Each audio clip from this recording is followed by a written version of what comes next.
Welcome everybody to Capital Mondays with Dave and Nance. How's it going, Nance? Chilling. Capital Mondays, man. It's a fucking new national holiday. I love celebrating it with you.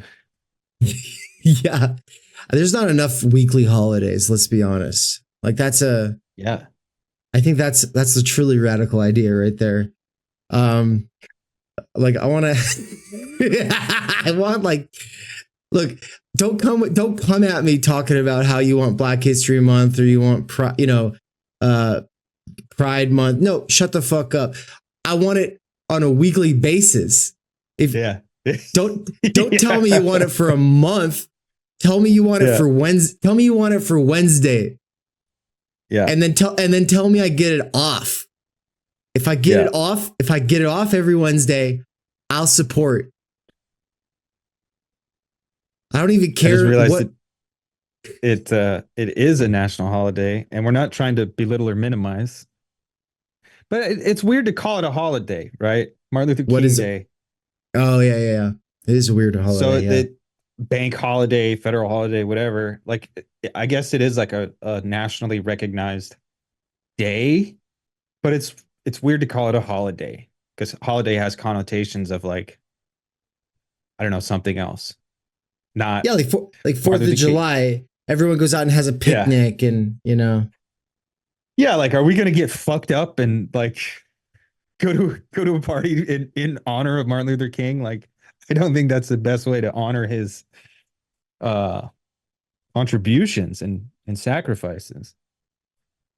I don't know. Maybe if we lived in South Carolina or like Georgia, we wouldn't even be saying this because like there are big old like, maybe everybody has like a tailgate and they make good food and barbecue and maybe there's like, and that's after the rally or something, like I could see it, but it's just, I just think it's just weird to me that like the federal government to honor a man who was maybe not all the time, but who was at least for a while a socialist and who was, he was a fucking Maoist for like, it's really weird for that to be a federal holiday.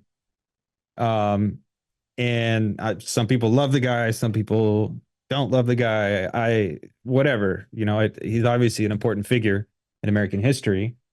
And it's just weird. It feels like it trivializes it a little bit to turn it into a holiday and to name every city has a street. And it's usually Broadway.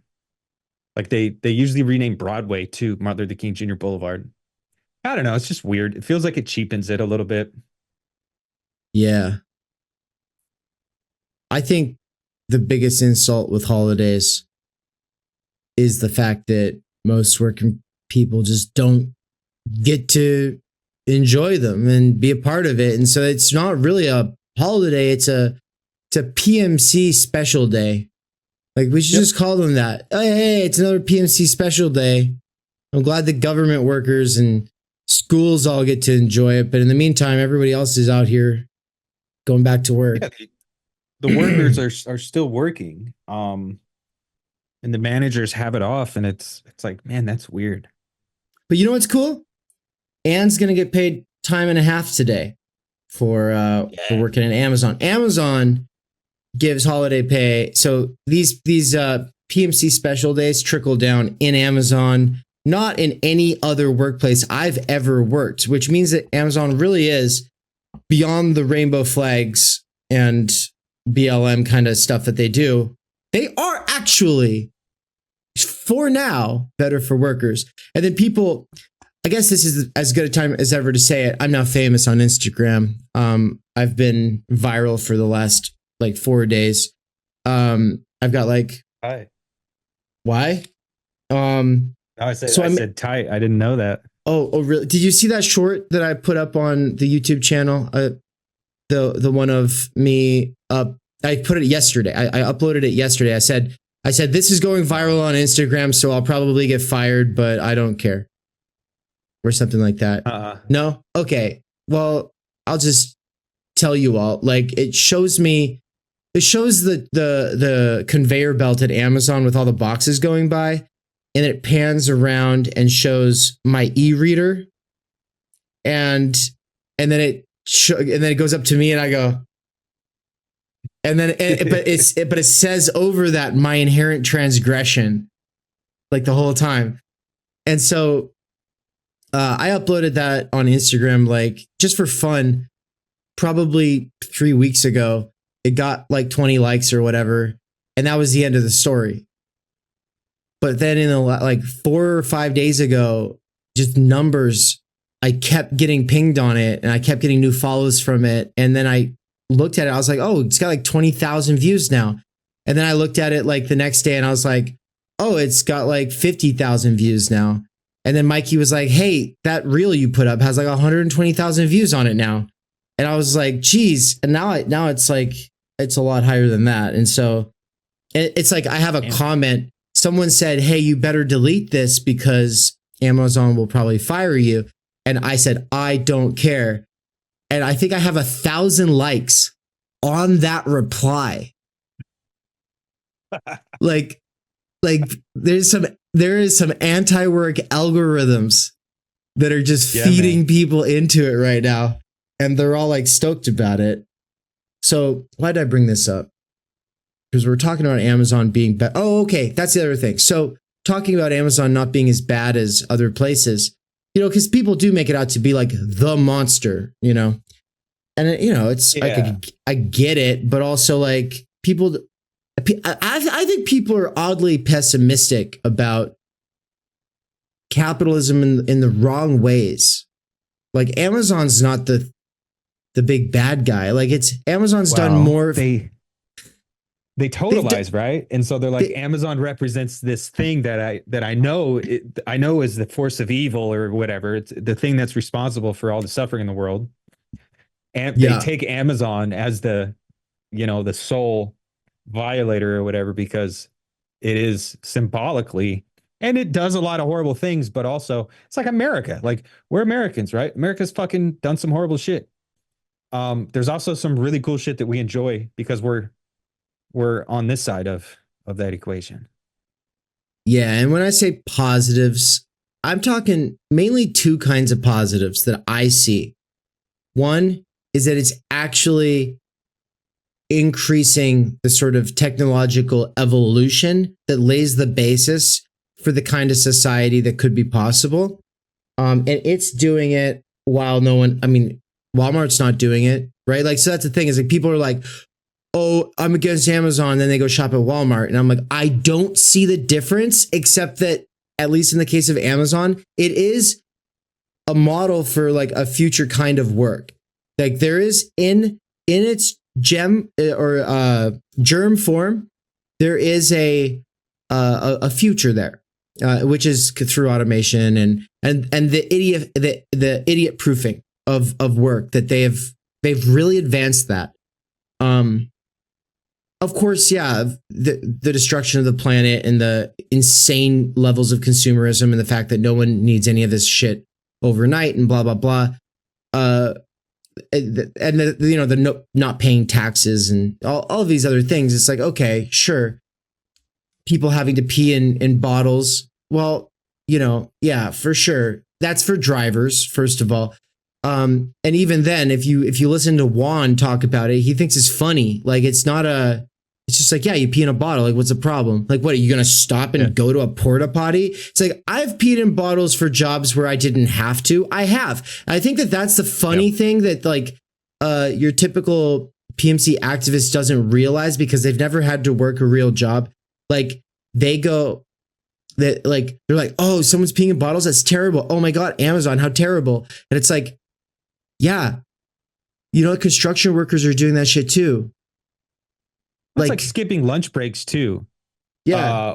I've done that.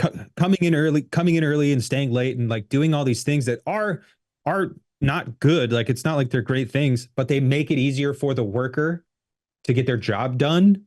Right. So it's like that's a trade-off that you make. And it's like, yeah, it's horrible, but also I would have rather save time because 3 bathroom stops throughout the day, that adds up to 5 to 15 minutes, and then you add traffic, and then you got to log out. You got to do dumb shit with your truck, because trucks, you don't have logbooks anymore. Everything is on the tablet or the phone or whatever. Like, it is a process to take a bathroom stop as a route driver. And I haven't been a route driver in like 6 years. So I'm sure it's only gotten worse as far as doing that. The process of driving, it's so much easier to just do your route and nothing else. Yeah. I mean, we were driving to Reno. Ann and I were driving to Reno, and we pulled off at a rest stop. She's like sleeping, and I just like peed beside the van instead of going into the bathroom. And she like, when I get back in the car, she's like, "Did you really just do that?" And I was like, "Yeah, what are you talking about?" To her, it was because it would have added 5 minutes to the trip for me to go to that bathroom. I took walk all the way over. Come on. Yeah. Anyway. And so, when you're there, like, it's because of heteronomy. People don't like the idea of heteronomy. And so it's, of course, we want autonomy. We want to be able to cooperatively do things that we want to be able to do outside of the realm of heteronomy. But it's just like, when I assign that kind of efficiency to a task, it's because I see it as a necessary thing. I just want to get it over with as quick as possible. And I'm probably focusing on other things I want to do afterwards. Also, the things that I'm doing in the meantime, like listening to things. And so it's just like, yeah, on the side of this, I'm going to be efficient. On the side of what I'm doing with my mind, listening to audiobooks or whatever, I'm going to free myself. All of this was just to say that Amazon, it's not the monster everyone thinks that it is, because it's not a totality. There are positives in it. But also, when we talk about its progressive nature, I think that that actually really can't be downplayed. It's easy for Tucker Carlson to make fun of the rainbow flag and pronouns, and it is a little silly. Like when you walk in the front lobby and there's this big old sign up that just says she/her, and it's just a sign. And it's like, I'm sorry, is that the pronouns for the warehouse? Yeah, dude.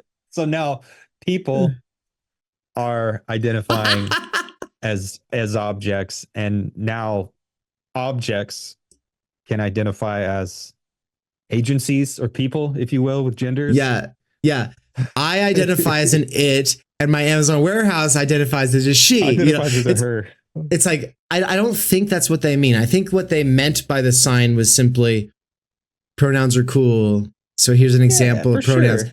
But okay, then put it on a badge on a real human being. Don't just put it on a giant circle on the wall. So like, there's funny shit about it, but then no, but here's the thing. They don't give a shit. They're actually the most permissive workplace I've ever been in. Yesterday, I think I took 10 bathroom breaks, and several of them were a half hour long. I cannot emphasize this enough for people. I wrote my book like in Amazon. People think I say that I wrote this while working at Amazon. They don't understand. I was working in Amazon. I was writing it on the fucking toilet. Like, you can get away with a lot of stuff there. You really can. And people are like, oh yeah, but they're like this, that they watch everything you do. Well, there's cameras overseeing everything you do, but they're not watching the cameras all the time. Yeah. So anyway, that type of like passive panopticon, like I feel like people are only just now kind of learning about it. And in a way, like, dude, we've had that since like the 1940s. Like, yeah. And it is passive, and it is a bad thing, and we should rail against it. But also, like, when there are all these cameras, like, no one's watching them. Like that all that footage is just being collected somewhere on a hard drive for when something does go down, the company can cover their ass. Like, they're not actually like, oh Jesus, that's Dave's 7th fucking bathroom break. Like, no one is tracking your bathroom break. Yeah. Like, unless if I piss someone off, and they need an excuse because they want to write me up.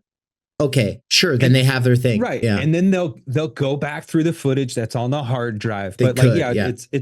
it's a very passive thing. And I'm not to say like to blow it off, like it's something we shouldn't be happy with, but also it's not something you should freak out about because first of all, it's ubiquitous. It's everywhere you go. And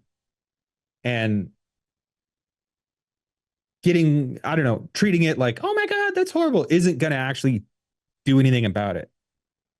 Yeah, I think it is funny that like Walmart, what's that book, People's Republic of Walmart? Like Walmart for a while, they did have the new model. They had the new hotness. Like their central planning really was an iteration on what companies were doing, and it really was the way of the future. And you might even say like a necessary stage for Amazon itself to develop. Like without this centralization, we wouldn't have Amazon the way it is. But now Amazon has kind of taken up the torch or whatever for I don't know, like they kind of are blazing a path for the future with automation. And they really are. Right now, Jeff Bezos and the managers and the shareholders are benefiting from that level of automation, but they're building a framework. Number one, it's still a proof of concept. Like it is still experimental technology in many ways. Right. And here's the thing.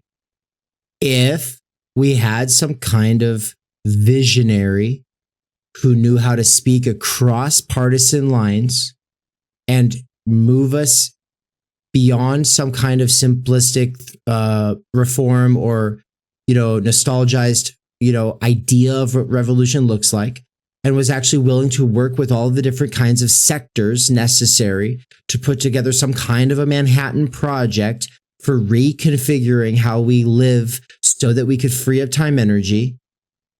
I mean, that's the fucking dream. For me, it's a fantasy. It'll probably never happen. But I mean, I believe we have to work as though if it were to happen, hopefully we could have some influence on it, because hopefully we have built ourselves to the point where we're able to say, yes, we've been doing all this work. Look at what we've done. Here's the thing. Or just we've already passed the memo around and now everyone knows about time energy. And so that shit gets centered in that Manhattan Project, 2.0. And so in that case, that would be so much better than anything Amazon's doing. It would be so much better. But without that, with Sleepy Joe or Trump as the only two fucking options, I'm sorry. I'll take Bezos any day. Any day. That's where I'm a little Landian now. I'm like, I hate capital, but also it sure does beat this charade. It actually is driving automation as opposed to just burgeoning bureaucracies. No, I want AI to replace those bureaucrats. I do. At least a lot of them, Yeah, it's definitely creating new conditions of possibility. And yeah, I think, I mean, I know I definitely take a Landian approach, and you're taking a Landian approach, Mikey. Like I feel like we do tend to come down on that side of it. And I think it's like it's just a realism. Like it's not like, oh yeah, we want this because it's going to necessarily be like a teleological argument that we're making. Like, no, but we are realistic. Like there is no way out but through at this point. We're in the fucking maze. And you can beat your head up against the wall, or you can say, well, let's just navigate the fucking maze and get to the center and fight the bull, right? Or whatever.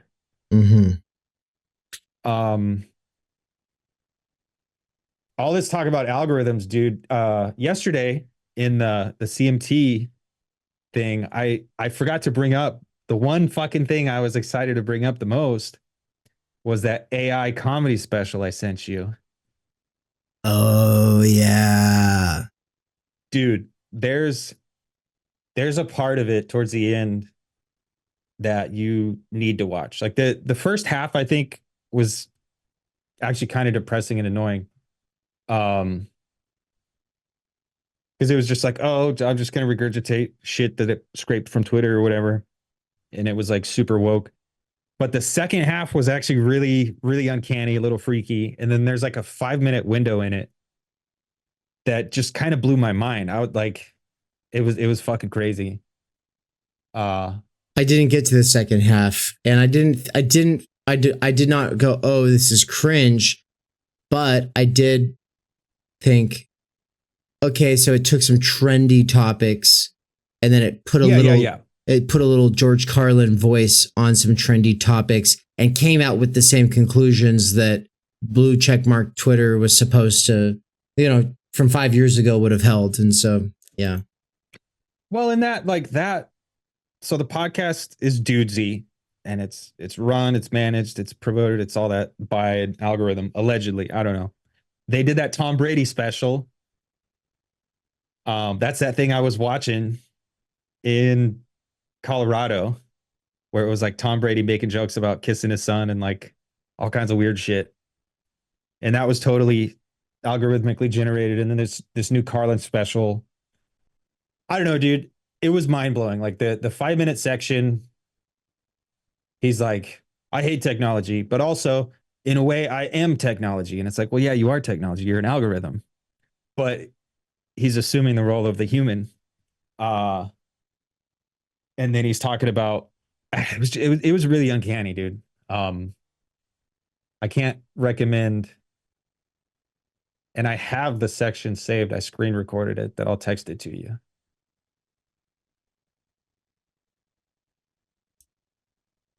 I can't recommend it enough though, dude. It's mind blowing. Yeah, Dudesy. AI. I'm super into playing with it again. I was super into it like a month ago. Oh no, sorry, a year ago I was into it. Now I'm into it again. Because like a year ago, it just wasn't. Bleary-eyed. Yeah, there's some really fun stylistic stuff that it can show you, but the thing is I don't know. I don't think it's good for content. I think it's good for style. And I have content, and so I need to practice with style. That's just a thing anyway. So it's fun in that way. But all right. Well, I want to get to it in a second, but I also want to say I'm really excited about Anna Greenspan's Capitalism's Transcendental Time Machine. I'm really excited about Kojin Karatani's Trans Critique on Kant and Marx. And I'm also really excited about Son Rethel and the work that he did talking about these categories Marx is working through being like actually in the transcendental structure of subjectivity that Kant was, looking at. But then doing a value form critique of Son Rethel, which I've got an essay about that. Someone already did that work. I think that same work might need to be done to Anna Greenspan's entire project in Capitalism's Transcendental Time Machine. That's what my, I listened all the way through this, which wasn't enough to really sit with it. But my general impression is that it would benefit from that kind of treatment. And I think Karatani is how to do that, because with Son Rethel and with Anna Greenspan, they're both doing this thing between Marx and Kant. And the thing about Karatani is that he is based and value form pilled. So Karatani's fucking beast, man. A fucking beast. Yeah, and fucking Andrew showed up. Like Andrew really put it down and was like, hey, you need to engage with this shit. Because before it was like, yeah, whatever, I don't have time to read everything, right? But Andrew's like, no, you need to check it out, and here's why. So yeah. See, he's been holding the line on Karatani for over a year. So shout out to Andrew Flores.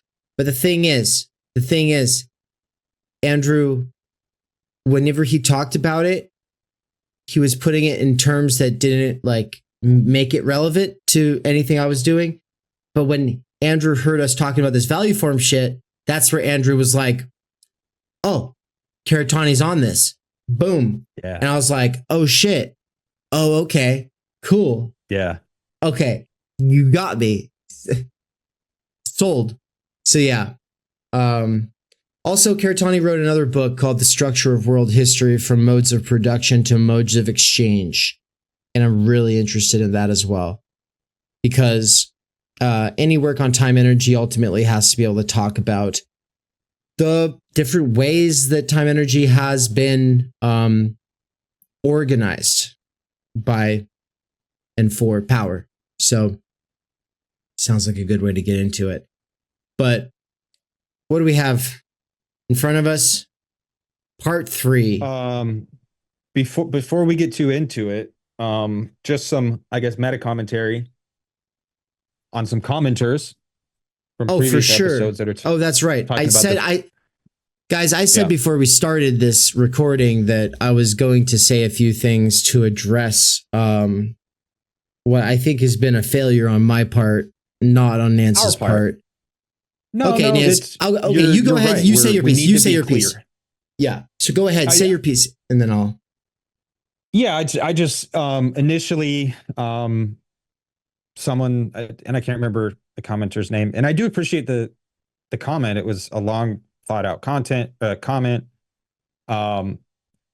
they were like, oh, but you guys are getting the fetish wrong. And my initial response was like, no, we're not. Like we're doing that. We're talking about the fetish as this external thing and how like we're actually dealing with the fetish as Marx is dealing with it, blah, blah, blah, blah, blah. My initial response was to get defensive on us, even though the initial commenter wasn't being like abrasive or anything. They were just like, yeah, I noticed, blah, blah, blah. And I was like, no, dude, that's bullshit. We already said that, because we did in the first 2 episodes, I think, or maybe just the first, but we did kind of like hystericize on the fetish for a while. So I was like, we already said that, dude, whatever. You're just not paying attention to us. But you didn't comment that. Like, no, you didn't actually comment that in the comment section, just to be clear, right? No. This was I didn't. Interpersonal. Yeah. And I do, again, it was a well thought out comment. I think it added to the overall conversation because it spurred on more comments that were well thought out and that are definitely contributing to the conversation. But it is a failure because for me to say, no, I already said that, when the evidence is right in front of me that I wasn't clear about it, like I should just accept, oh, we were unclear, instead of getting defensive and saying, I already said that. Like clearly we weren't clear about what we were saying. So on the end of it, I appreciate that feedback more than I initially did. Because we do need to be more clear. Like that's what we're trying to do, right? We're trying to elucidate this. And if we're failing to do that, then that's on us. Yep. Couldn't agree more. And so I guess what is the critique? I think we need to say something about what the actual comment was. There's a couple comments like this. Sidnanda commented on, I think he commented on the newest installment of Capital Mondays, and said, it basically restated that the fetish is an objective social category. I mean, it is the situation. I think that I've been especially loose in how I talk about it in moments. And what you're saying, you too? Me too. Like I think we both fall into it because I think we have a referent where it's like, I'm going to use this word and I'm going to use it in this way. You know what I mean? I know what you mean. But like the rest of like everyone paying attention and following along doesn't necessarily know that we're using it as shorthand or whatever. Yeah. So like when I say with that's such a memeified, sensationalized thing on the internet anyway, the fetish, that we should be more clear every time we use it, but we do kind of fall into just being lazy and using it as shorthand. I'm putting the actual comment up here on the screen. You can't see it. If you want to pull it up for yourself, Nance, you can just. Yeah. I'm digging for the video now. Wasn't it just, it's Moseley part 1. So I'm just going to start reading it. Sahil Kumar says, first, a small point with reference to S. Bailey. Moseley is anticipating Marx's comments in footnote number 25 in chapter 1. Then he says, I'm not Moseley or Heinrich.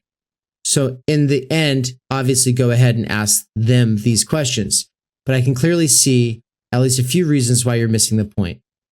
You read Moseley as ontologizing value, thereby taking the bait, so to say, and falling for the fetish that value is.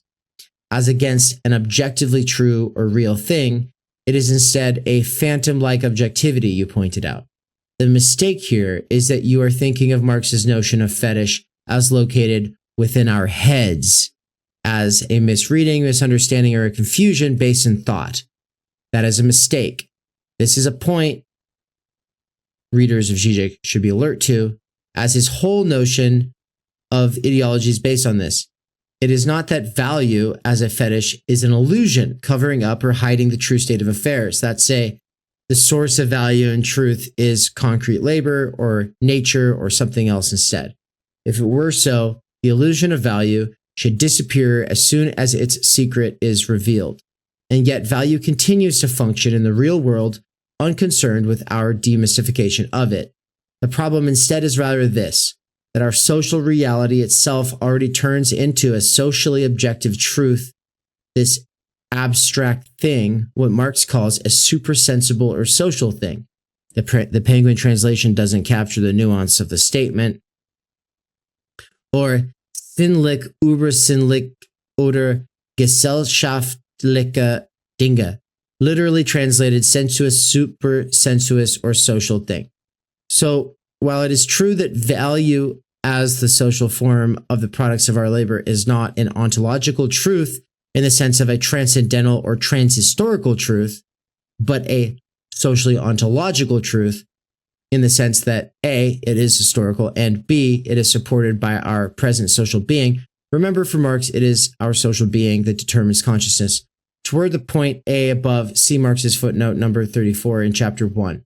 In short, the point is that value is contradictory. It is both real and unreal, sensuous and transcends sensuousness, objective yet phantom-like, which is why in the opening to section 4 of chapter 1, Marx says, this thing at first sight looks like an ordinary thing, at close inspection is full of metaphysical subtleties and theological niceties. It is because value as an abstract substance, contradiction in terms yet real, is a truth of our social being that all products of our labor turn into value at the point of production itself before they actually even enter the actual exchange process. In a metaphysical way, they embody the exchange relation or exchangeability in their physical being prior to their practical exchange in the market. And then he says, man, I'd write a whole essay on this if it hadn't already been said by so many other better writers than myself. Okay, first of all, you just did write an essay. You did. You have footnotes that are about to follow from it. It's just a nice short essay. The only reason I comment here is because I appreciate what you're doing, but then also can't see you totally miss this really important point. This is all I can write for now, but happy to talk further at another time. And then he's got 2 footnotes to really good looking articles that I do want to read, probably at some point in Capital Mondays. One is by Leitz and Schwartz, and it's called Value Exchange and Heinrich's New Reading of Marx, published in the Historical Materialism Journal. And the other is by Politik Gauche's and it's called 3 Provisional Theses on Marx's Concept of Value. He gave links and everything. Now, because he shared links, this was held for review. That's an automatic thing. And so then he messaged me direct and was like, yo, did you get that? Or was it deleted? Or what's going on?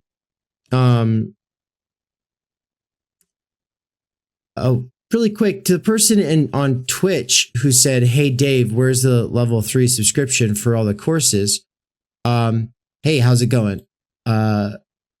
There's 2 ways of getting it. One is on the app, and the other way is through the website, in which case you would just go to theory-underground.com/products/ I think subscription -tiers, but you can just go to products, just go to products, and then, or go to the store on the website and look at it.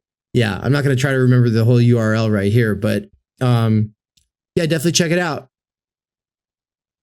This would be the perfect way to troll me, wouldn't it, on Twitch? But I'm gonna yeah, but no, it's good to see you here. It's good to see we have a few people watching live from Twitch. Welcome, guys. We don't tend to engage with the chat or really even check in, and I know that drives people on Twitch crazy, but it's good for you. It's good for you. This will be reposted in its entirety on Sunday next week. So with that, look, I wanted to just say to this commenter that I really, really appreciate this. So my comment was, don't sell yourself short. This is exactly the kind of engagement we seek to cultivate. Your essay might be a rehashing to some degree, but facts and knowledge from this field do not exist objectively out there, but between us and the world, as in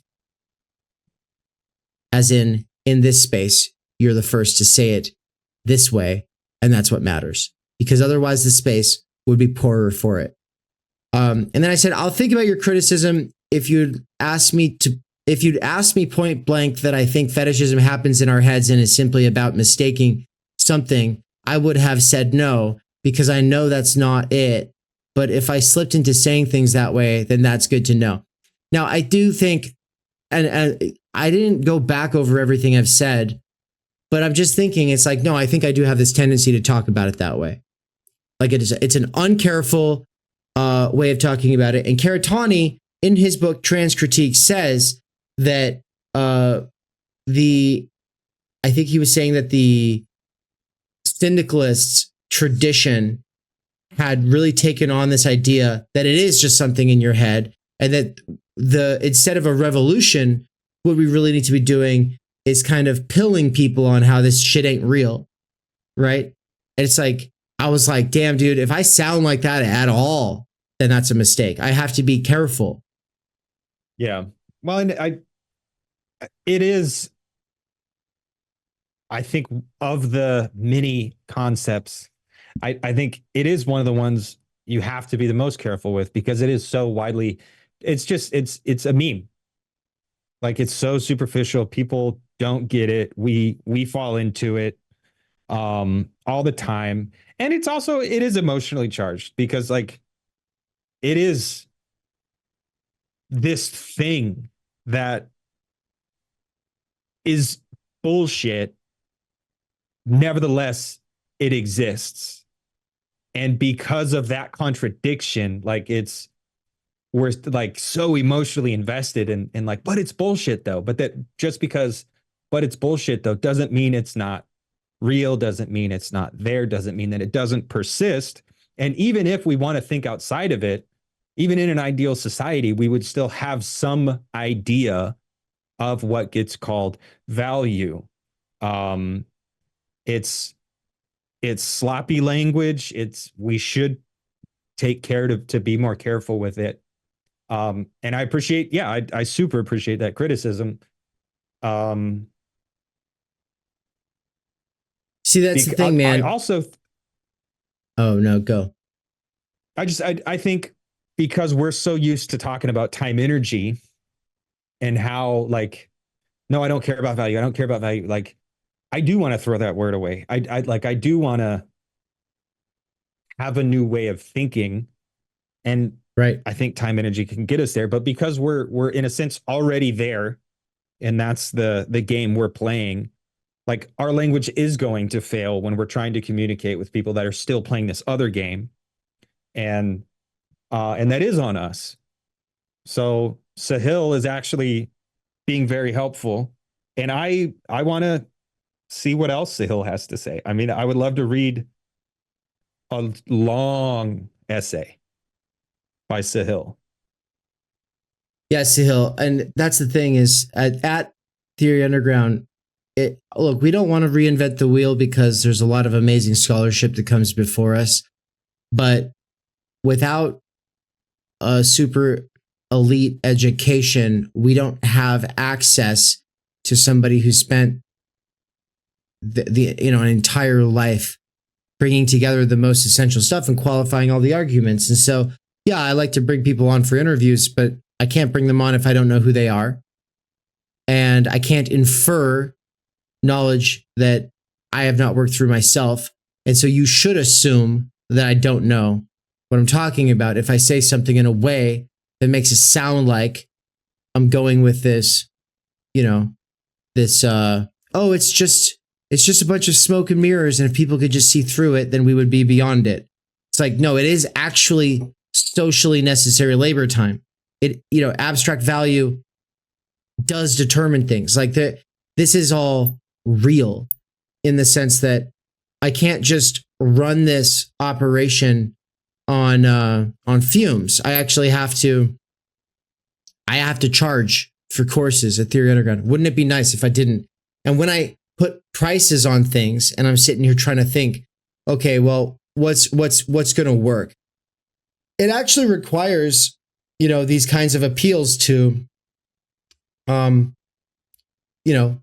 an idea of like what is socially necessary labor time and what is the value. And then I also have to think that like how that translates into the price of my own labor power. And I actually have to think about my own means of subsistence. And this is all silly and it's all bullshit and it does suck. And it would be very easy to go, well, because I have to think about all these things, therefore it is just real, end of story. Right. And I think that this is where Catrone and what he was saying about false consciousness in Chicago makes a lot more sense, is that he's saying like, no, it's false consciousness is also, you see, he doesn't say is also, like he said it in a very specific way. False consciousness is the seeing the situation for what it is, but not seeing beyond it. Right. Yeah. It's like being the non-dupe, right? Like that would be a false consciousness. And it's because it is very easy to just, I don't know, like I feel like you could at that point choose to be like, oh, then I'll just be a syndicalist, I'll be a primitivist, I'll go live in a commune, and everything will be rosy and peachy. Or it'll be hard, but at least it'll be fair. It'll be fair, right? Yeah. But then, like taking the time energy pill, it's like, no, okay, I'm going to be a realist about this heteronomy, this sphere of necessity. It gets called value. I mean, shit. We had that conversation, like why I don't like the idea of value, because the idea of value itself devalues our time energy. Right. So like using that language, I want to use time energy. I don't want to use the language of value, the logic of value. But like that's safe to do when we're just talking, or we're talking to Mikey, or we're talking to Daniel, or like when we're having these conversations, we can use that language. When we're having broader conversations,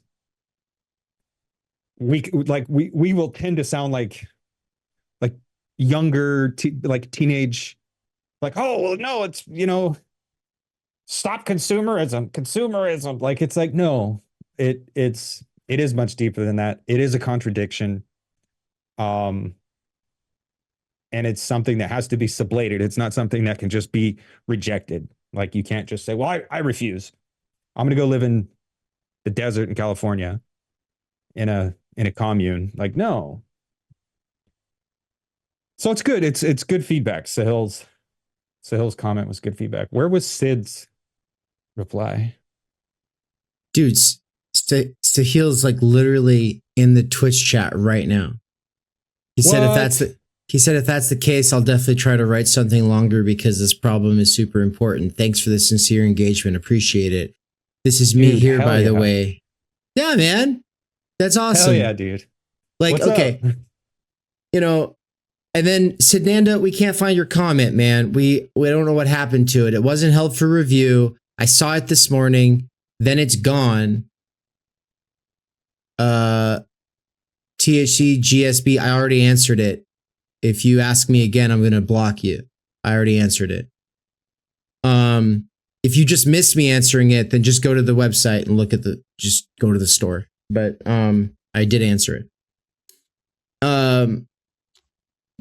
So see how that derails me? I fucking hate Twitch chat, dude. I fucking hate Twitch chat. I'm going to make it so I can't see. Sahil in Twitch chat. That's super dope, man. Thank you for your feedback, for real. Like, and yeah, please write more. Yeah.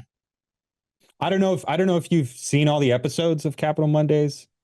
I don't know. Let us know if you're keeping up with it. No, Sahil, you're not the one that's distracting. It's just that when someone asks something and then you respond to it and then they ask you again like you didn't already spend a minute answering it. That's the issue. Anyway, look, Sidnanda, well, hopefully maybe you just deleted it because you wanted to rewrite it and you wanted to give yourself some time.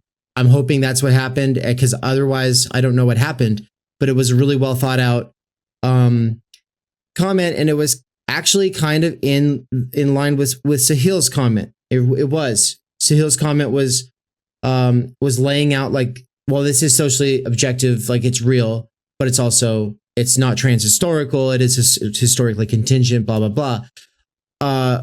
That's what Sidnanda was saying today. I think I woke up to this comment and I responded to it.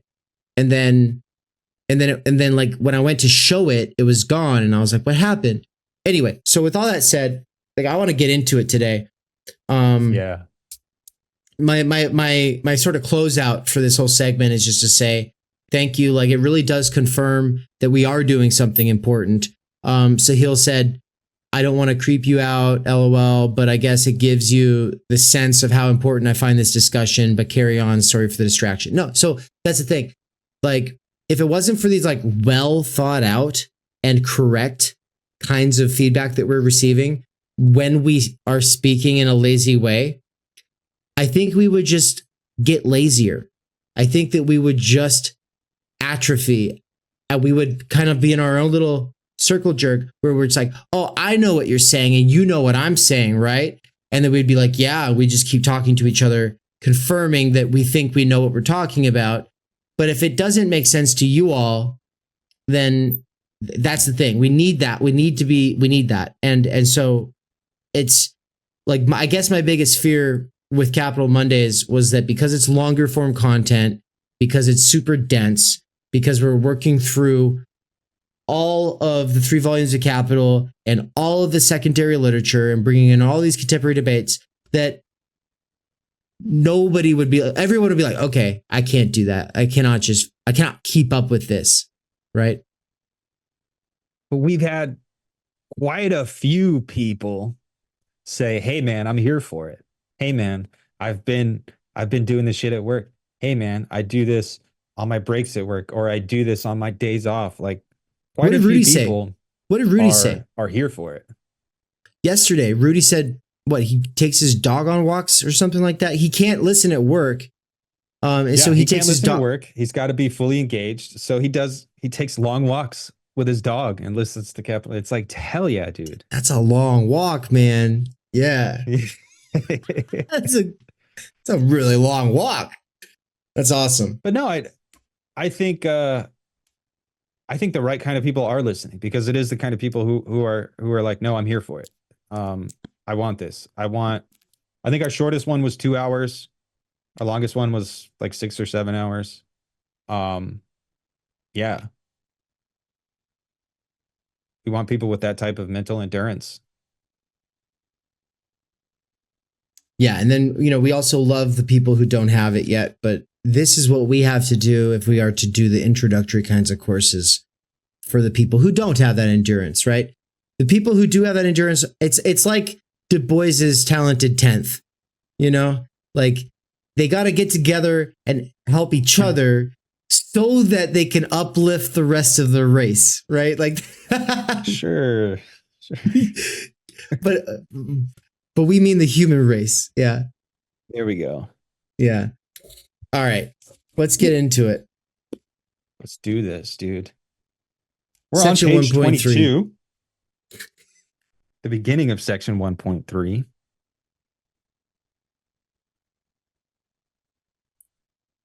And there we go.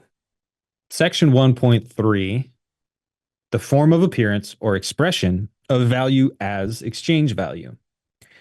As emphasized above, the logic in section 3 is a continuation of the logic in sections 1 and 2.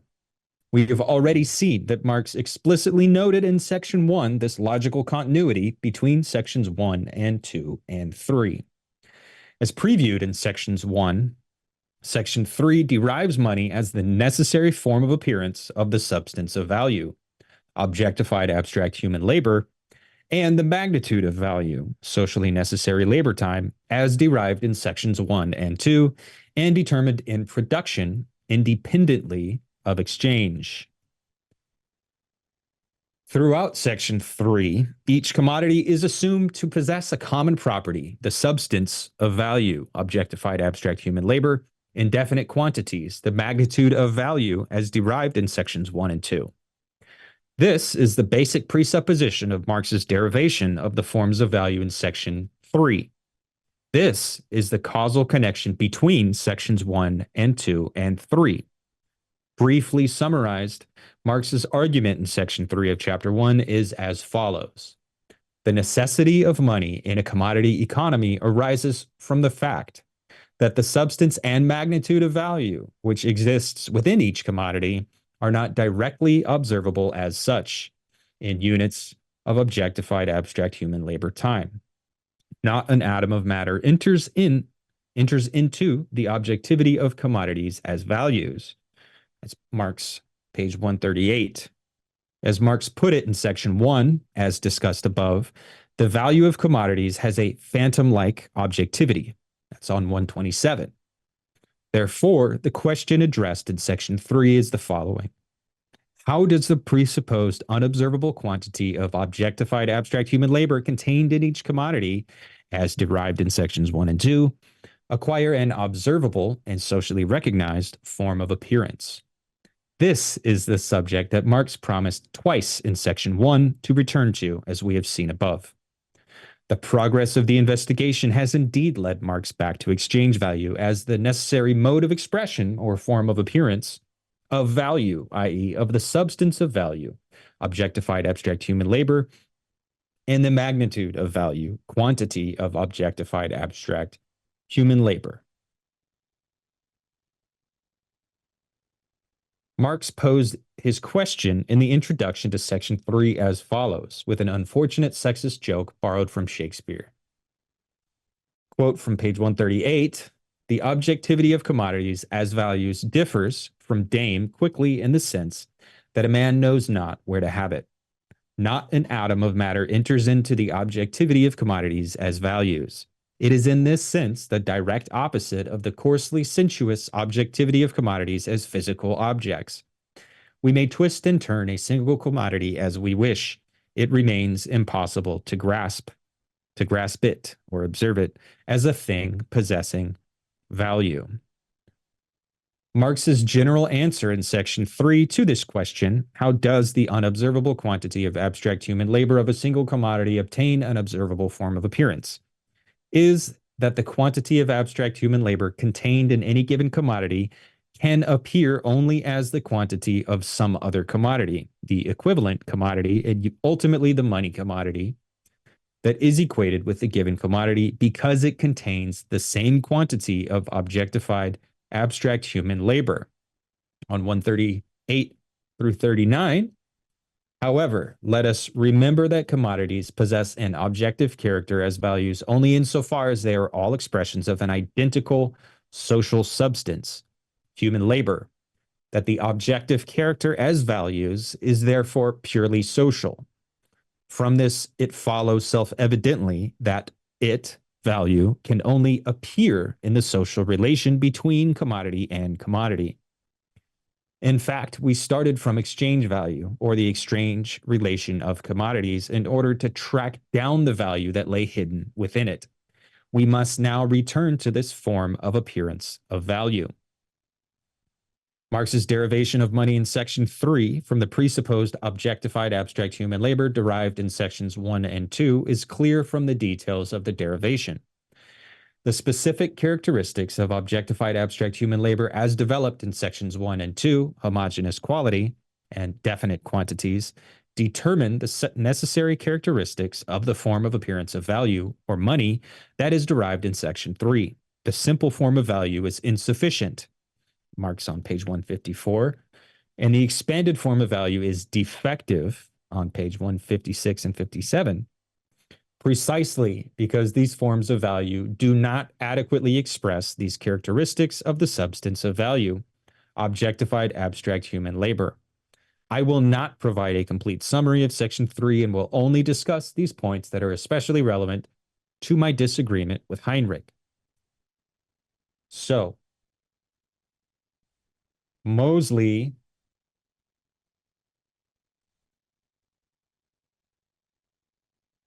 is, again, just reiterating Marx,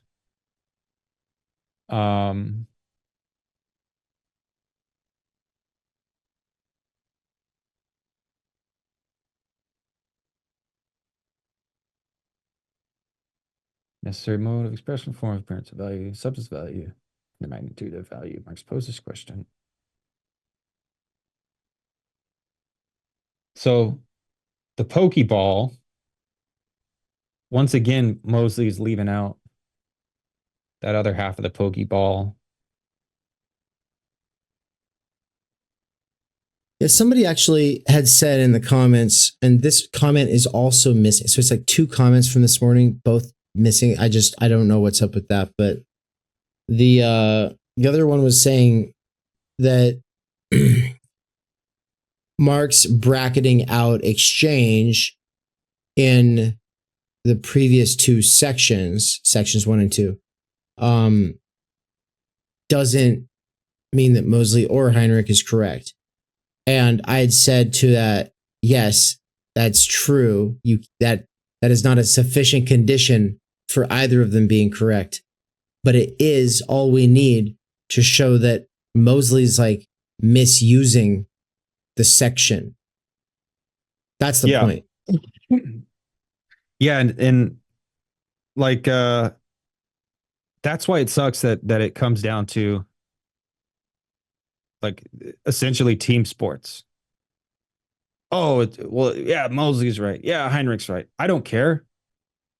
Like it's not about, yeah, like it's not about, oh, this guy's right and oh, this guy's wrong. It is about like, hey, let's actually try to understand what's going on. And I just don't, I don't know. We've said all we've said about Moseley. Like we've talked so much shit about Moseley. I feel bad, actually. You know, I feel bad. And I feel like it's going to be easy to go back and clip us together sounding like bigger assholes than we even are. Like, I'm okay if sounding like an asshole, but like more than we are. Okay. But, you know, look, it might not be team sports in the sense that, oh, I'm just going to sign up for Team Heinrich, Murray, etc. All the way. But I'm a post-Marxist, guys. I already am. For sure. Nothing about my post-Marxism hinges on how this goes. Like, it's just a relief for me to realize that the Marxist that I was also wrong, and that the Marx that I thought was saying one thing was actually not saying. It's good to know, right? Like, and the thing is what Moseley's doing is like, he is taking this linear kind of just like, oh, see, it just stacks up approach instead of like seeing it as this dialectical unfolding. And if it all comes down to production being the sole determinant of value, then he's easily wrong. Yeah, he's easily wrong. He is wrong. And then of course, even if Marx did think that, then Marx would be wrong. I just think that on this thing, Marx has been historically taken for saying one thing when he's saying another. That's cool. Yeah. I think that's really interesting. That's why I am coming down heavier on this other side, but also it's not like I have like, I don't know. Yeah. This side is interesting. Like from Daniel Tutt's position, the thing about this side is that that they get into scholastic debates and they don't have a real politics. And it's like, yeah, man, for sure. But also from the standpoint of a political activist, caring about meaning itself or trying to understand things at all will always be interpreted as scholasticism. And from the Leninist position, or the person who just wants Lenin 2.0, any politics that is a holding position until we find a new path forward is just reformism. And so it's like, that's the thing. It's like, it's like, I can agree that there's not a solution here. Hey. But that's not why I'm here. Yeah. Right. Yeah. Like I didn't come here to buy a solution. Like I'm still, I'm still measuring the hole, but I'm not making the cut yet. Like I'm still measuring. Right. It's good. That's a good analogy. Yeah. I don't know. So here Moseley is just kind of reiterating, money is the necessary form of expression or a form of appearance of value, because commodities all have to be universally interchangeable. And that obviously won't work if you're using another commodity to be your medium of exchange. So therefore money. I think that's basically all Moseley just said. And I don't even think he really went into that much detail about the universal interchangeability. He does talk about this, the mysterious quality that's inherent in all these commodities, that is the crystallized labor, objectified labor, which is like another part of the fetish, the phantom-like quality that is nevertheless real, functionally real. And we want to get outside functionalism. Content of the relative form of value. Subsection A2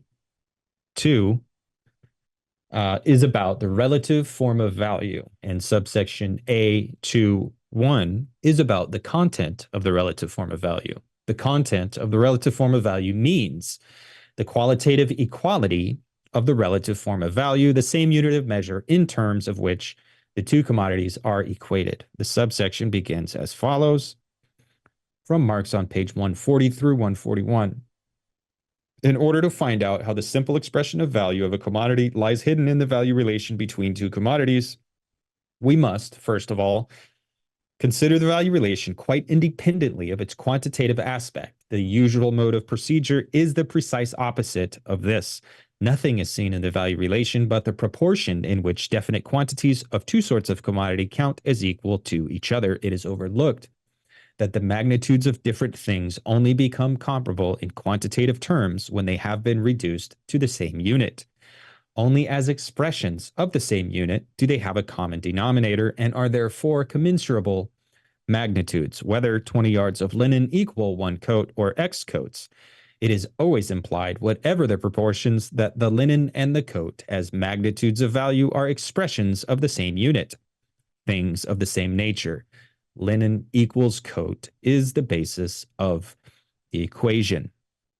And then Marx argues that the same unit or same nature in terms of which the two commodities are equated is, of course, the objectified abstract human labor contained in them, as Marx previously derived in section 1. Marx then refers back to his analysis in section 1 and states that the prior analysis reduces the values of commodities to congealed quantities of human labor. But this analysis does not give commodities an observable form of appearance of their value in reality. Instead, the value of a particular commodity obtains an observable form of appearance of its value only in terms of its relation of equality to a second commodity. Page 141 through 42. If we say that, as values, commodities are simply congealed quantities of human labor, our analysis reduces them, it is true, to the level of abstract values, but does not give them a form of value distinct from their natural forms. It is otherwise in the value relation of one commodity to another. The first commodity's value character emerges here through its own relation of equality to the second commodity. For example, in the expression of the value of the linen in terms of its relation of equality with a coat, the equating of the value of the coat to the value of the linen also in effect equates or expresses the equality of the objectified labor embodied in the coat, tailoring, and the objectified labor embodied in the linen, weaving, because the proportions in which the two commodities are equalized are determined by the relative quantities of labor time contained in them. The equating of tailoring with weaving in this way reduces them both to the same kind of labor, to their common characteristic of being abstract human labor, and brings to view, or renders observable, this homogeneous characteristic of value-creating labor accumulated in the two commodities. From page 142, by equating, for example, the coat as a thing of value to the linen, we equate the labor embedded in the coat with the labor embedded in the linen. Now, it is true that the tailoring which makes the coat is concrete labor of a different sort from the weaving that makes the linen. But the act of equating tailoring with weaving reduces the former, in fact, to what is really equal in the two kinds of labor, to the characteristic they have in common of being human labor. This is a roundabout way of saying that weaving, too, is no far as it weaves value, has nothing to distinguish it from tailoring, and consequently is abstract human labor. It is only the expression of equivalence between different sorts of commodities which brings to view the specific character of value-creating labor, by actually reducing the different kinds of labor embedded in the different kinds of commodity to their common quality of being human labor in general. Thus, the qualitative content, the common unit of measure of the relative form of value, the expression of the value of the linen by equating the linen with the coat, is the abstract human labor contained in both commodities. In terms of Marx's introduction to section 3, it is now possible to grasp the linen as a thing possessing value by equating the coat as a thing of value and of equal value with the linen. However, Marx continues, it is not enough to express the specific character of the human labor that creates the value of the linen. Human labor in its fluid state in a commodity economy creates value, but it is not valued itself. It becomes value in its objective form as a congealed mass of human labor in its solid state, and the value of commodities in its objective form can be expressed only in terms of a different objective thing that is common to the linen and to all other commodities. On 142, Marx says, however, it is not enough to express the specific character of the labor which goes to make up the value of the linen. Human labor power in its fluid state, or human labor, creates value, but is not itself value. It becomes value in its coagulated state in objective form. The value of the linen as a congealed mass of human labor can be expressed only as an objectivity, a thing which is materially different from the linen itself and yet common to the linen and all other commodities. On the next page, there is another clear statement of the two states of existence of the human labor power expended in tailoring, its fluid state, and the objective human labor accumulated in the coat, its solid state. On 143, in the production of the coat, human labor power in the shape of tailoring has in actual fact been expended. Human labor has therefore been accumulated in the coat. This sentence is almost the same as a sentence in the concluding paragraph of the derivation of value in section 1 on 128, quoted above. And later on the same page, Marx refers again to his derivation of value in section 1 and states that everything this prior analysis told us about value is repeated by the relative form of value. And in particular, the relative form tells us that labor creates value in its abstract quality of being human labor. On 143 through 144, Marx says, we see then that everything our analysis of the value of commodities previously told us is repeated by the linen itself as soon as it enters into association with another commodity, the coat, in order to tell us that labor creates its own value in its abstract quality of being human labor. It says that the coat, insofar as it counts as its equal or of value, consists of the same labor as it does itself, in order to inform us that the sublime objectivity as a value differs from the stiff and starchy existence as a body. It says that value has the form of appearance of a coat. So he's doing just, again, more reiteration. I don't think there's any disagreement here. Yes, of course, objective labor does create value, or abstract labor. It's like in liquid and solid, coagulated, congealed. It's like if you had like molten gold and then you poured it into a mold. Like the gold itself, when it's molten, and of course it's not a one-to-one because it still has value, but it's not usable because it's molten. But once you pour it in the mold and it solidifies, it turns into a hard piece of gold. Then that solid state is where the value is. You can say that while gold is molten, it's doing work because its molecules are excited and so they're moving around, and so it's doing a type of labor. And then when it coagulates, that work has been transmogrified into value. You could say, you don't have to say. I wouldn't say. But yeah. So human, I think the key here for Moseley is that on 142, in the middle, it's that quote that says human labor power in its fluid state, or human labor creates value, but is not itself value. It becomes value in its coagulated state in objective form.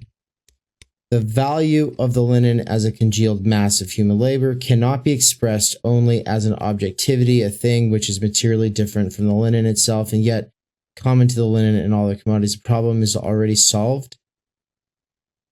So is this just a reiteration of what you were already, prior to when we started recording, what you were already reading about the division of labor? So page 133, in a society whose products generally, is that what he's saying here? Is that like it only becomes value in relation to others? Yeah, because value again is a social relation. It's not an actual like thing. So it like the act of performing labor itself is not valuable. But once that labor has been transferred or poured into a vessel in which it can congeal and solidify, that's when it becomes value, because it's a use value. Like it's only valuable because that social relation. And yeah, before we started recording, we were talking about 133, the qualitative difference between the useful forms of labor, which are carried on independently and privately by individual producers, develops into a complex system, a social division of labor.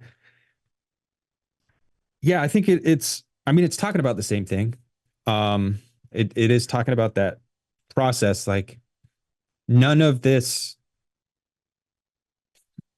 would matter, or rather, this only matters because we are asking the question, like, where does this value come from? And then that necessitates, well, it like need, right? Like, we all have needs and we all have a limited finite amount of time.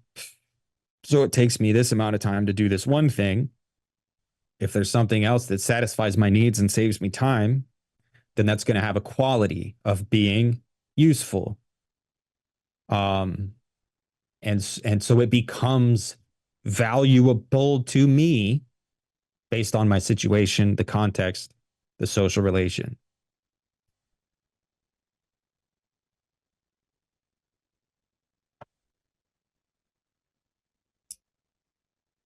Yeah.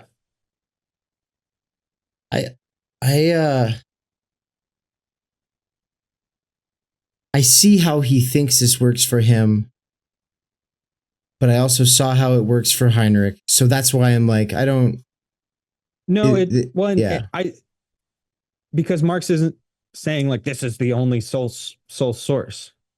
And I don't know if Moseley is like, this last section is just like, yeah, for sure, of course. This abstract human labor can be a determinant of value. But for you to claim it's the sole determinant of value, it's always a strong case. Yeah. I forget who made this point, where I heard this, if it was Heinrich or someone else, but it was like, a person who's arguing that it's the sole source or determinant can always say, well, but without the labor, none of it would be real. And I used to say that, like, without the labor, though, none of it's possible. It's like, yeah, that's to say that it's necessary, but that's not to say it's sufficient. That's all that means, right? Yeah.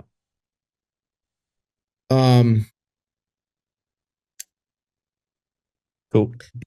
Yeah, so let's get to it. Quantitative determination of the relative form of value.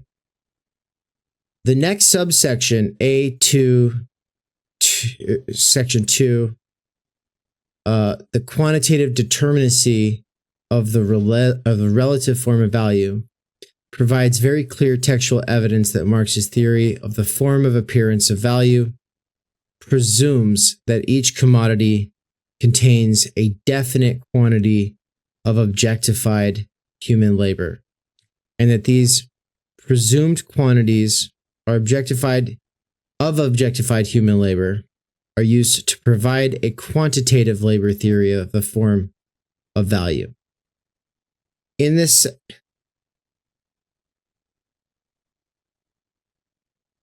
which that'd still not be a problem, but okay, you know.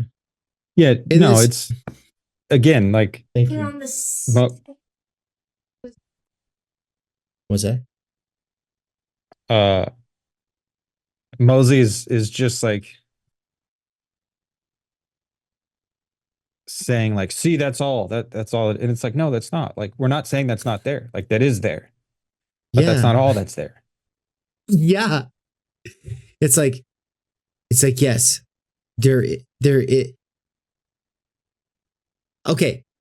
What I think is not there, and maybe this is that I'm wrong, and Sahil is in the chat, so I'm sure he'll help us if I'm wrong. But look, the socially necessary labor time itself, that's not in the thing.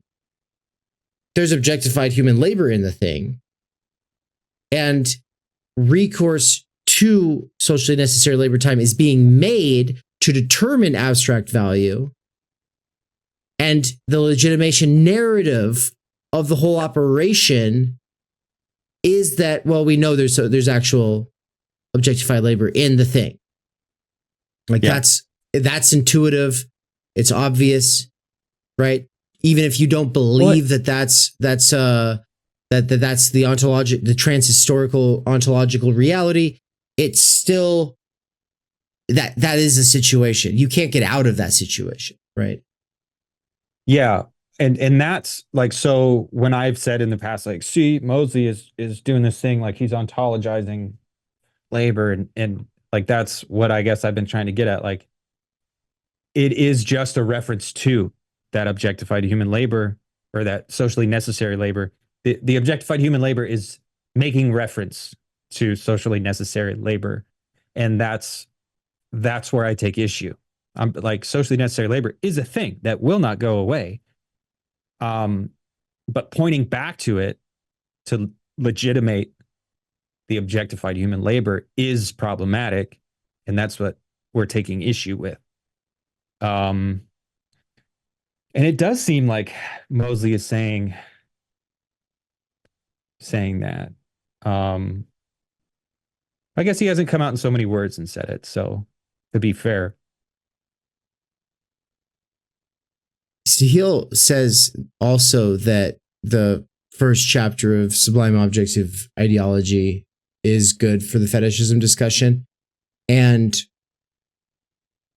like, I knew that because I've read it multiple times in the past, but I've not read it within this sort of context or understanding. And so I'm very excited to go back to it, considering all this. He even mentions Son Rethel in that chapter. Dude, you know, that is the one Žižek book I paid for, Sublime Object. Like, every other one has been a PDF off the internet. Sublime Object I paid for.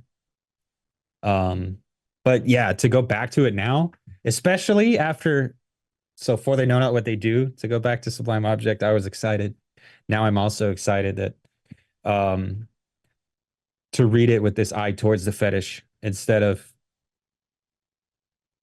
you know, super excited to go back to it. All right. In this subsection, Marx emphasizes that the objectified human labor contained in commodities must be expressed not only qualitatively, but as in the previous subsection, as the same kind of human labor in the abstract, but also quantitatively, as definite quantities of homogeneous human labor. The magnitude of, this is the distinction between abstract and concrete, right? The magnitude of value is a quantity, and therefore its observable form of appearance must be also a quantity. In this subsection, it is clearly and explicitly assumed that a given quantity of any commodity contains a definite quantity of human labor. The equality of linen and coats presupposes the presence of exactly as much of the substance of value or the same quantity of labor time in the two commodities.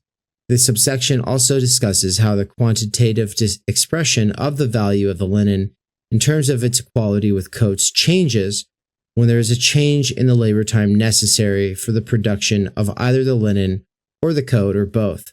In all four cases discussed, the presupposition is a definite quantity of human labor contained in both the linen and the coat. The presupposed quantities of human labor time change from case to case, and the effects of these changes in labor times on the relative expression of the magnitude of the linen in terms of quantities of coats are explained. The direction of causation in Marx's logic clearly runs from supposed quantities of labor times in production to the relative expression of the magnitude of the value of linen in terms of coats. Please, what does that mean? Nota bene? Bene? Good note. I don't know. I think note, take note. Please take note. Yeah. Yeah. The quantitative determinacy of the relative form of value. A given quantity of any commodity contains a definite quantity of human labor. Therefore, the form of value must not only express value in general, but also quantitatively determined value, as in the magnitude of value. The equation 20 yards of linen equals one coat, or 20 years of linen are worth one. I think that's yards.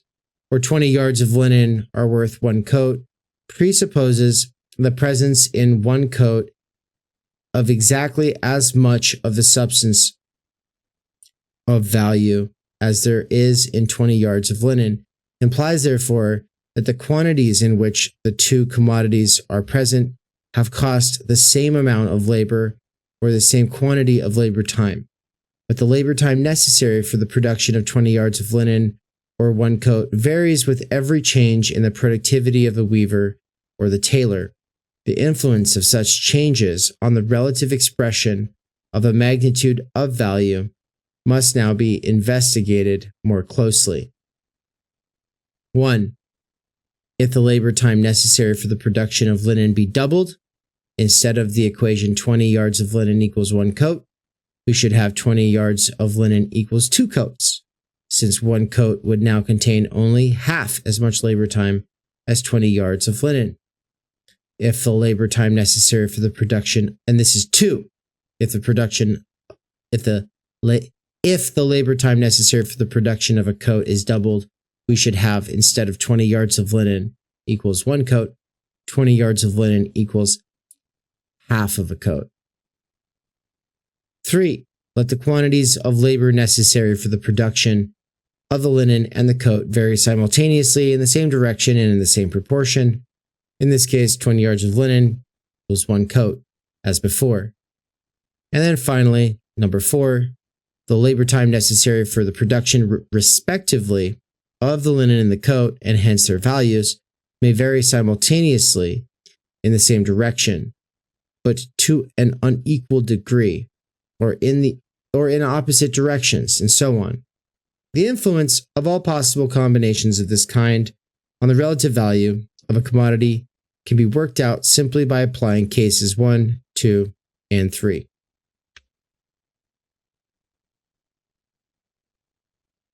These conclusions with respect to the simple form of value concerning the quantitative determination of the relative form of the value of commodities in terms of their exchange value with an equivalent commodity apply as well, by straightforward extension, to the expanded form, the general form, and the money form of value. Exchange values are determined by relative quantities of labor time in production, and changes in exchange values are determined by changes in the relative quantities of labor time in production.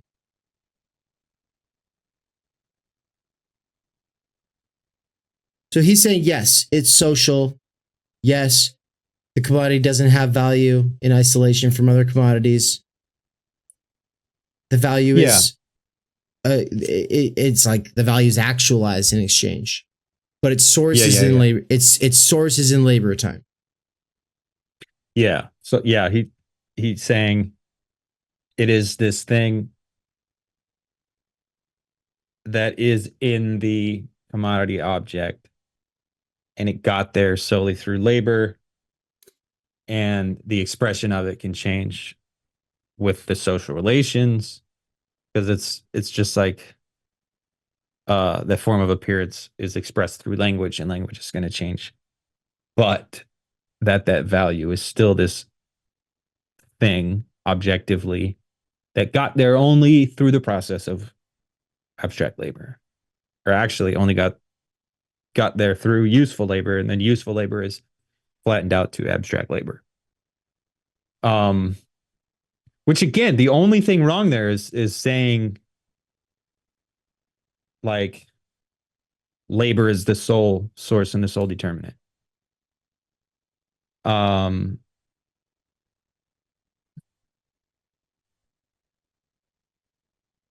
The equivalent form. But I like, so these last two subsections haven't, like, it's not like he's been wrong. Like, he has really just been reiterating Marx. Yeah. But it seems like he's going to use this to support his argument, which then he will be wrong if he's going to turn around and use it to support his argument. But as far as his like relation of these subsections, he hasn't been wrong. Mm-hmm. The subsection A2 2, 3 is about the equivalent form in the expression of value. We have seen above that in the simple form of value, commodity A, linen, expresses its value in commodity B, coat. That is, the value of the linen is expressed by the fact that the coat is equated with the linen, and this relation of equality makes the coat directly exchangeable with the linen. Thus, a commodity in the equivalent form is directly exchangeable with other commodities. The commodity linen brings to view its own existence as a value through the fact that the coat can be equated with the linen. The coat is directly exchangeable with the linen, in the way the linen in fact expresses its own existence as a value. The equivalent form of a commodity, accordingly, is a form in which it is directly exchangeable with other commodities. However, the coat's function as the equivalent form in the expression of the value of the linen does not determine the proportion in which the coat is exchangeable with the linen. This proportion is determined, as ever, by the magnitudes of the values of the linen and the coat, and presupposed in the expression of the value of the linen in terms of its equality with a coat. If one kind of commodity, this is a quote, if one kind of commodity such as a coat serves as the equivalent of another, such as linen, this still by no means provides the proportion in which they two are exchangeable. In which the two are exchangeable. Since the magnitude of the value of the linen is a given quantity, this proportion depends on the magnitude of the coat's value. The magnitude of the coat's value is determined, as ever, by the labor time necessary for its production, independently of its value form.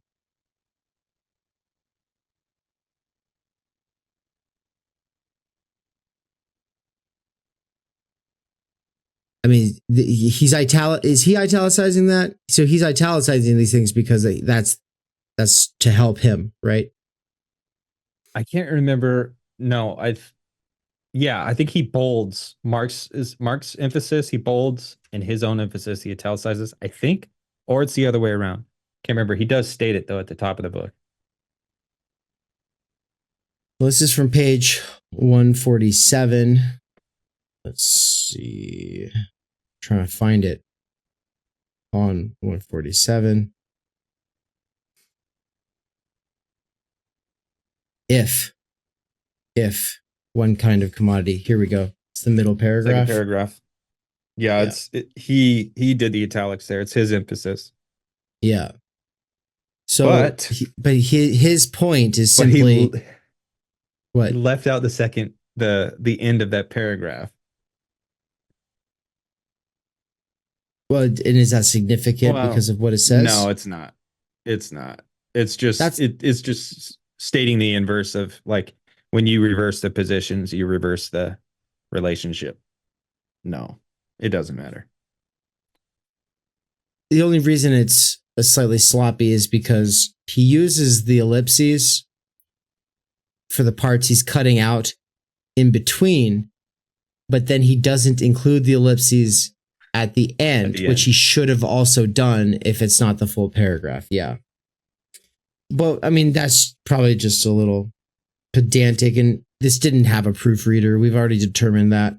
Like, yeah, and also, like, no, fuck that. Like, we have talked a lot of shit, and I feel bad, and it's not about shit talking, but, like, yeah, man, fuck that shit. Like, read the shit I write. I don't want to care so much about the form, right? It is about the content. Right. But I think you can do better too, Nance. Fucking. Well, I mean, yeah, dude. But there's, like, let's criticize the content, not the form. Yeah, no, I agree. Yeah. Whether the code is expressed as the equivalent and the linen as relative value, or inversely, the linen is expressed as equivalent and the coat as relative value, the magnitude of the coat's value is determined, as ever, by the labor time necessary for its production, independently of its value form.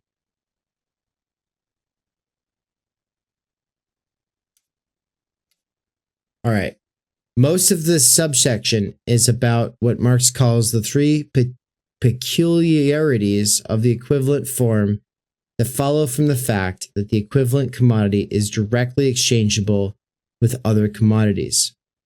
1. The use value of the equivalent commodity, the coat, becomes the form of appearance of its opposite, the value of the linen. 2. The concrete labor expended in produce to produce the equivalent commodity becomes the form of appearance of its opposite, abstract human labor expended to produce another commodity. And 3.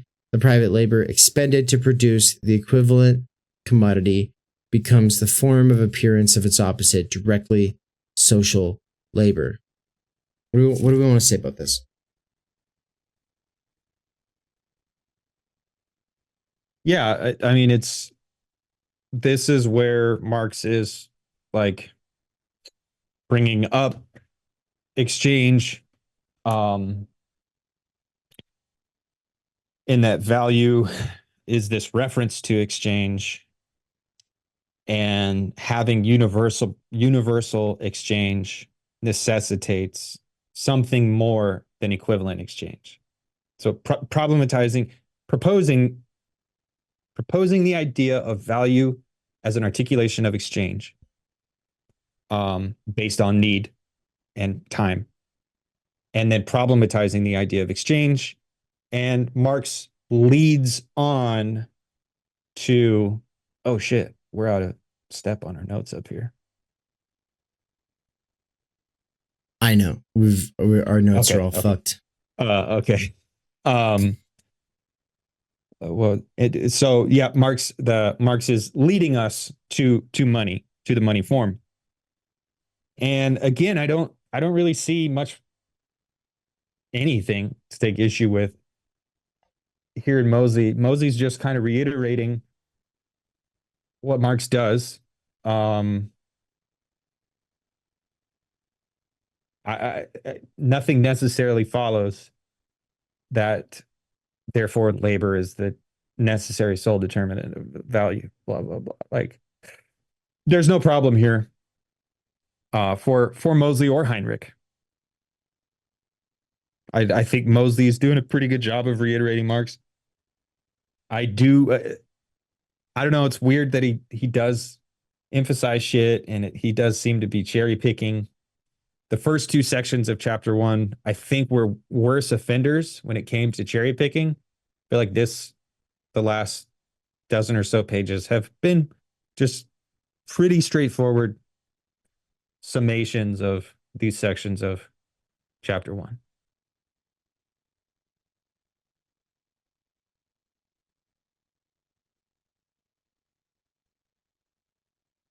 Where are we? Where did you just go to? Did we really come to the end of that? No. Oh, you're just looking ahead. Yeah, I scrolled. I shouldn't have. Okay, this is where we are. Page 30. In discussing the second peculiarity, Marx explains, in the expression of value of the linen, the usefulness of tailoring consists not in making clothes, but in making a physical object which we at once recognize as value, as a congealed quantity of labor, therefore which is absolutely indistinguishable from the labor objectified in the value of the linen. The next paragraph is very important for our subject. Okay, well, I'm going to turn to 150 here on my actual book. This is like, by the way, the 150 is happening on the page after the page. It says that their value is purely social and it's mysterious and mystical, and like 149 is like that classic, page. So he's kind of vaulted over it and is like focusing in here on 150 because there's something really important here to his argument.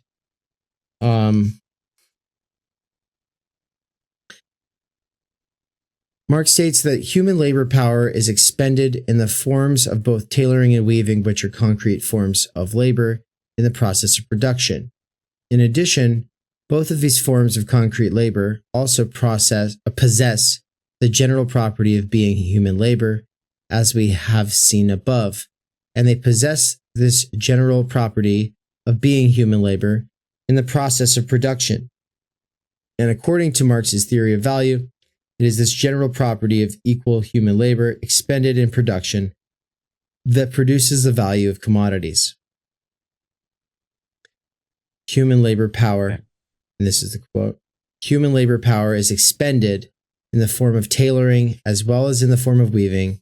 Both therefore possess the general property of being human labor, and they therefore have to be considered in certain cases, such as the production of value, solely from this point of view.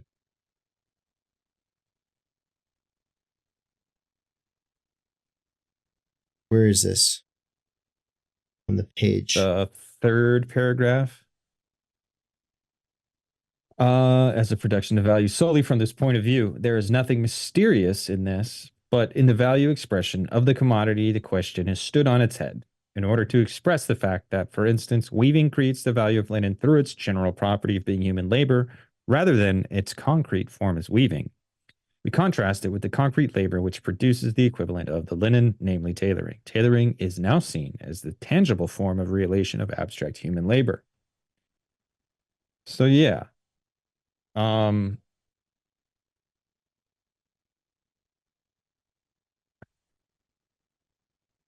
labor power is expended in the form of tailoring as well as in the form of weaving.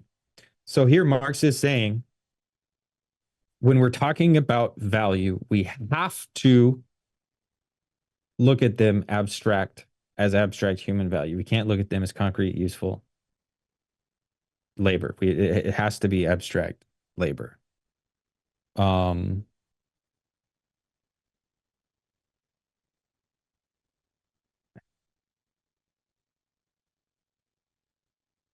Yeah.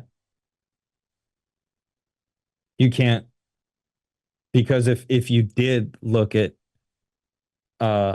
every form of labor as like uniquely productive labor, then you would have people, well, it took me 50 hours to trim those trees, so therefore you should pay me more because Dave did it in 30 hours or what, like it. Yeah. That is the process that's going on when we're talking about the production of value. We're also necessarily talking about the reduction of labor to this abstract average lowest common denominator.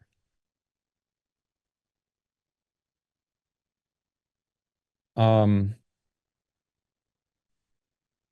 it is specifically this abstract labor where from which value is derived. I don't even like to say value is produced. We'll say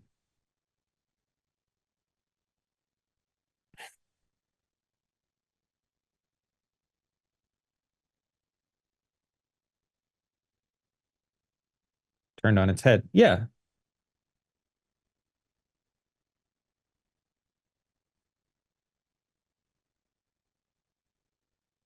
Okay, resuming. This for now, I just kind of want to keep reading through his argument, and it's a weird way of skipping through the chapter that we're doing here. I really want to read through this chapter again. Like, this is really making me want to just read through the chapter with this reading on one side of me, Heinrich's on the other side, and they just reread it. Like, I'm really excited for that. But and to our shit's not as good as I wanted it to be right now. The notes are not where I wanted it to be right now. But we're going over all of this stuff again. And so that's kind of what I've just been telling myself, because I'm trying to just follow along. And I think I'm just especially exhausted today because, when we started doing Capital Mondays, I had my energy, relatively speaking, and I had my time. So relatively speaking, I had my time energy. And now I really am feeling like the difference is so qualitatively distinct. I feel like I was a superhuman for a few months, and now I'm just like some mere mortal. Yes, the answer is yes, Sahil. Yes. So we paused the recording for a moment, YouTubers, and extended the invite to Sahil since he's still in the chat to come on if he's interested, because I thought that could be fun. And it probably instructive. But yeah, let's keep going here.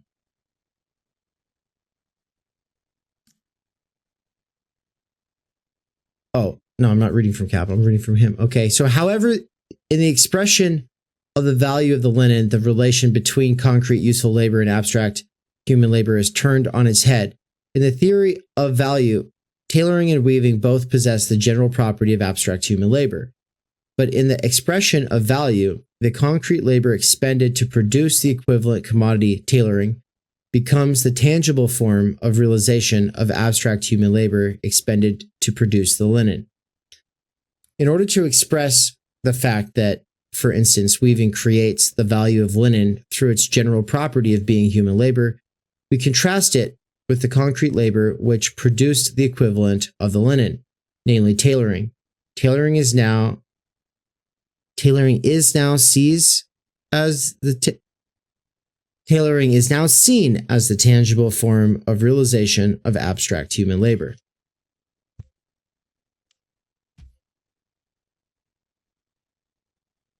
Yeah. Yeah, which we said that. I mean, that's what we were saying.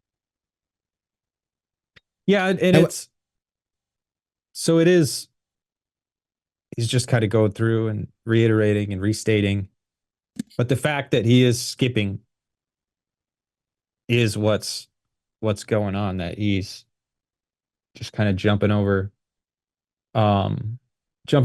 some things, but then taking the time to pull direct quotes for other things. And it is kind of hard to take notes on because like what he's including it's not like he's wrong about what he's including. The thing is, what is he leaving out? Yeah, and I kind of don't know.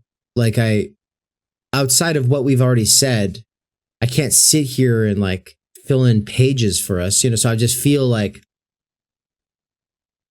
way in over my head, like just trying but yeah. All right. The simple form of, see, that's the thing. Reading, let's just imagine that you hadn't read Heinrich, you hadn't read this chapter, or you had read this chapter, but you just kind of had like this common sense interpretation of it. And then you start reading Moseley, it's like, it would seem very much like he's just doing this rigorous summary, but it's like he's leaving out all these sections and he's not taking seriously the Heinrich argument from the outset. Yo, hold on one sec while I get this all reconfigured here. And look at that, everybody. We've been joined by Sahil from the comments section to the stream. It's gone full circle here. Yeah. Welcome, man. Thank you. Really appreciate you calling on, like this. Yeah.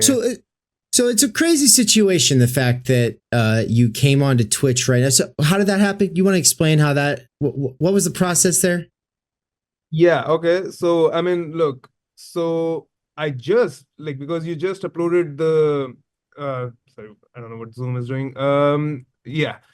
You just uploaded the second part of the Moseley reading yesterday, right? On Sunday. Yeah.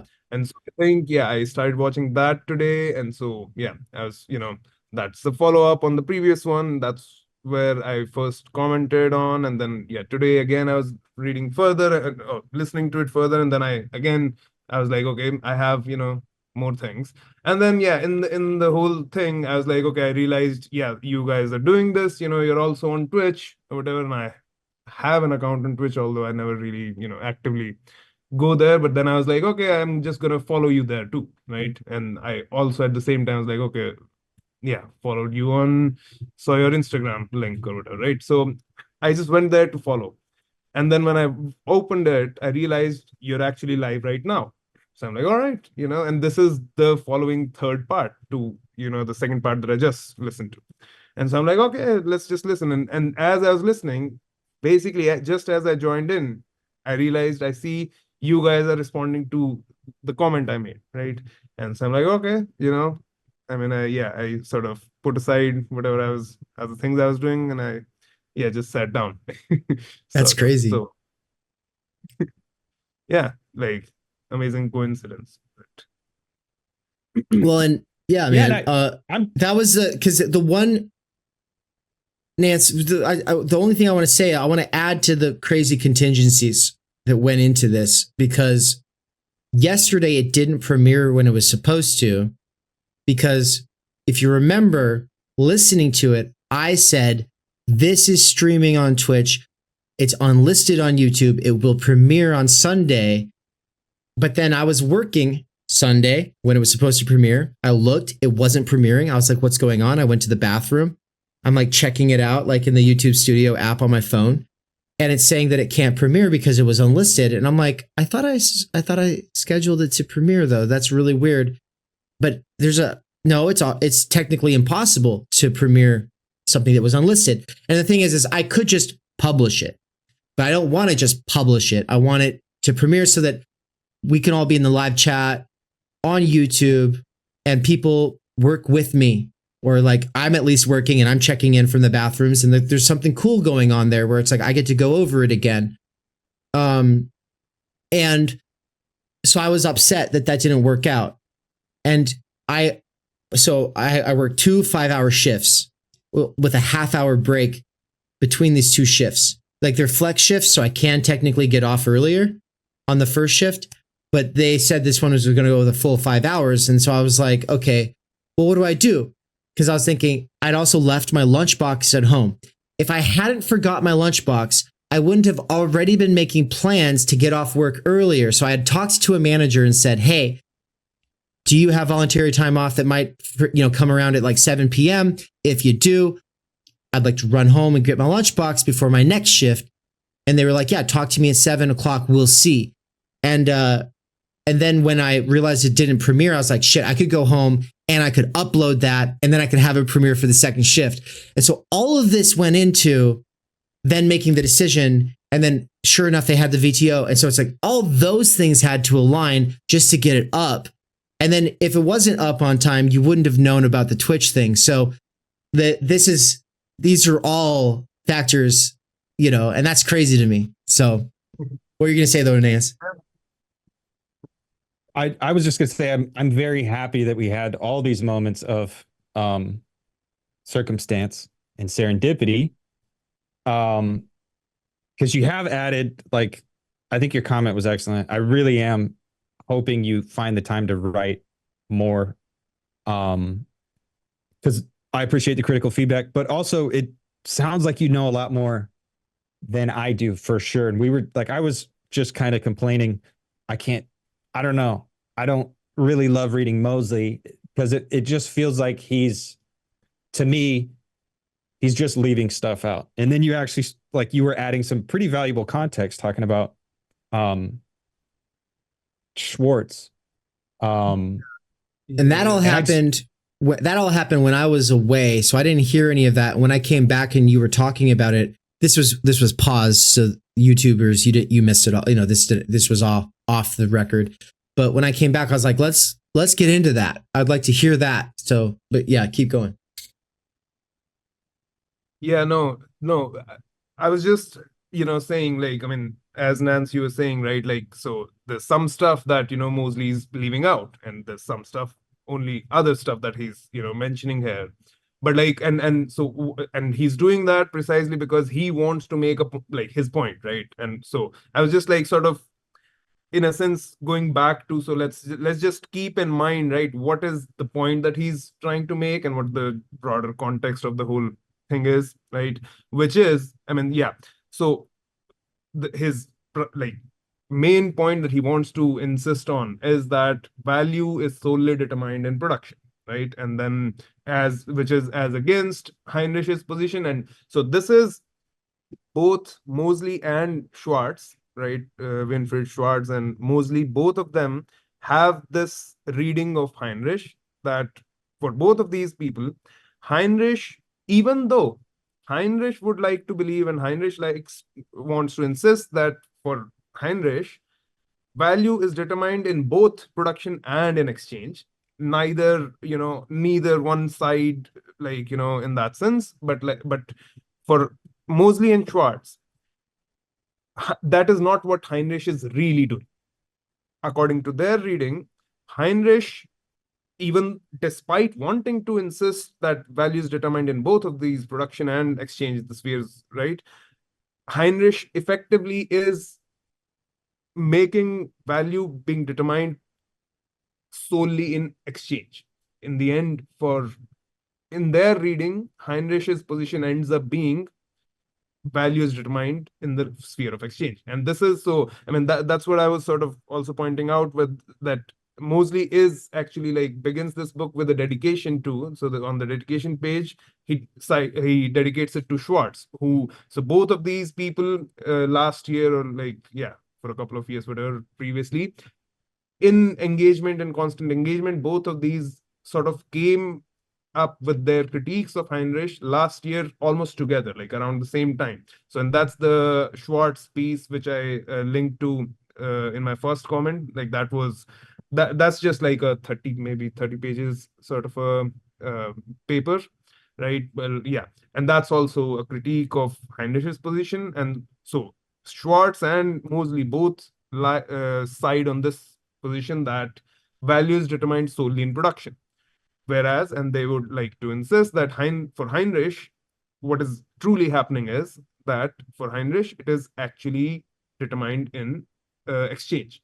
So now the point is, of course, so how Moseley has written this book, obviously, in a sense, he wants to, only highlight those parts which present his case, right, essentially. And so now the thing is, so, and we can, that would be a whole new, another exercise activity to now then also parallelly read Capital, which I know you are doing, right? And, this one is sort of in between there, but yeah, to sort of read Moseley as we have the whole text, which I know you're also doing, but to also highlight especially all those things, right, which Moseley is leaving out, but then to specifically note, okay, so out of all the things that Moseley is not highlighting here, citing or whatever, is there something in Marx in these parts that Moseley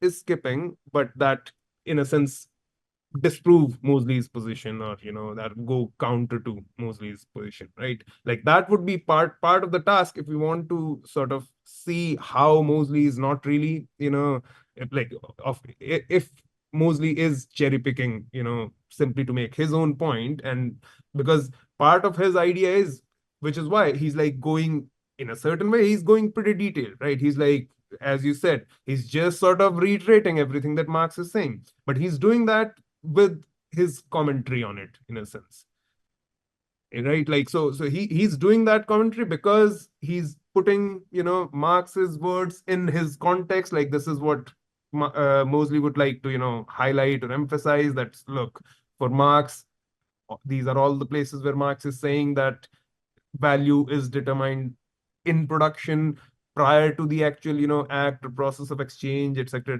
right? So yeah, that's for me partly the context. And I guess I'll just add this. So just in November last year, Moseley and Heinrich also participated in not that it matters much, but in a debate, face-to-face debate in London, right? I did not know that. That's really cool. Okay. Yeah. And in fact, Schwartz was also there. So it was the panel was Schwartz, Moseley, and Heinrich. The three of them, yeah, just having at it, on this whole thing, a follow-up to the release of these books and whatever their texts, their critiques of Heinrich. So yeah, okay, that's one side of things. Now, of course, we can talk about where I find myself in terms of these sort of two positions, why I feel one thing is things one way or the other, whatever.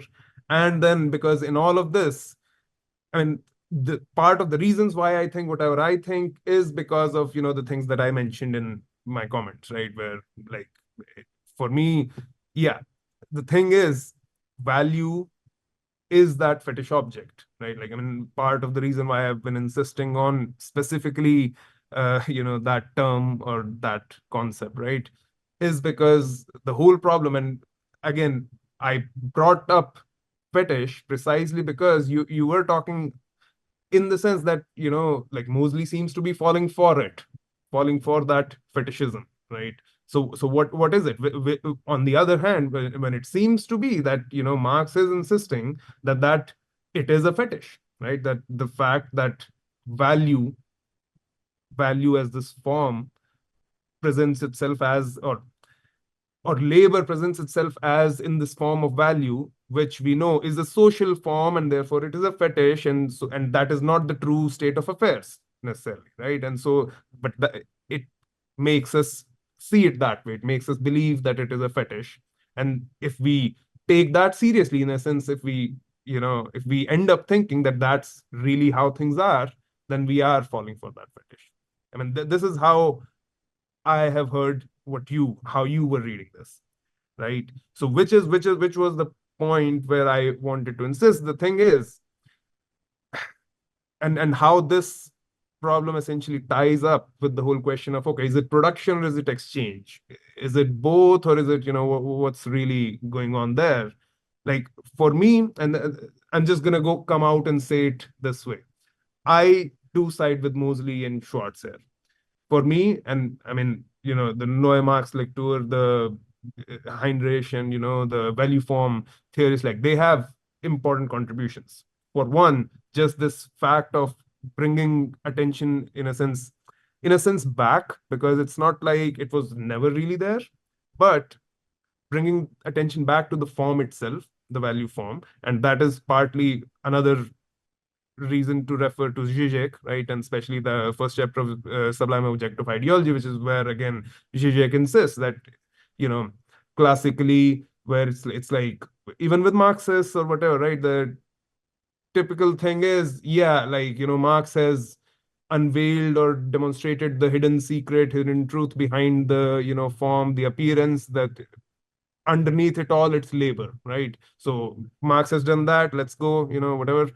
But the problem is, and this is Zizek's point there, just like with Freud, it's not simply the hidden secret behind the form, but rather the secret of the form itself. Like, why? And this is like, Zizek also quotes Marx again from the first chapter, where Marx says, classical political bourgeois economy has, in a sense, partly successfully, whatever, demonstrated, found the secret to the form, which is in labor, right? So Adam Smith and Ricardo have already discovered, oh yeah, like, what's the secret of value? It's labor.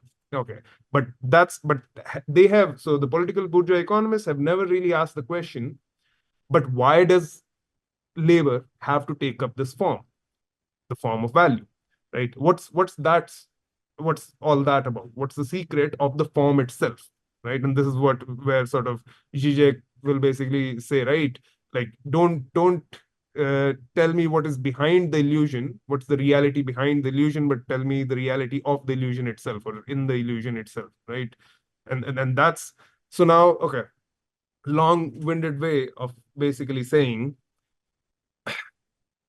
so it is true, and Heinrich says this, Zonrethel in his book also begins with this, that it is the exchange abstraction, right? The real abstraction that is both value, and the abstraction through it that happens of all our different, qualitatively different kinds of concrete labors that happens, right? Because value form reduces the various kinds of labors that went into it into this homogeneous abstraction, right? That's what the act of exchange does. And this, just by the way, is sort of explored in that second link that I posted by Ghosh. But yeah, so as Zonrethel says, it is in the exchange abstraction that value essentially originates or is born, and that is true. right? Value is born out of, I don't know. You don't know what Zoom is doing when it does that? I've never seen that. Zoom AI shit, I don't know. Like I Okay. do this Okay. and just translates that into something. Okay. Sorry. Yeah, right. Like I don't know. Maybe I have a newer version. I don't know what's going on. But okay. Right. So for Zonrathal, right. It originates in exchange. Value does originate in exchange again. But the thing is that is when exchange, the practice of exchange begins, which is not in capitalism. Exchange has been going on since way before, right? Commodities have existed prior to capitalism, prior to the universalization of the commodity from, prior to its generalization, right?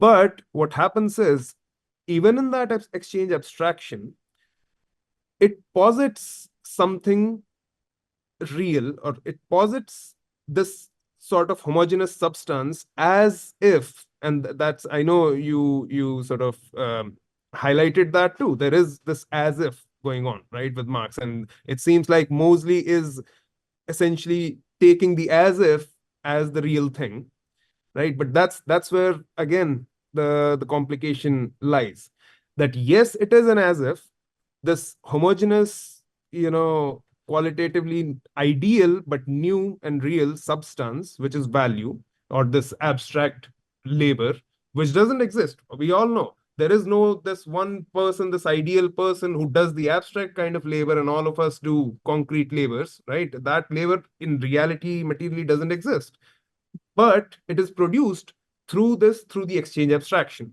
and that is essentially Zonrathel's point, right?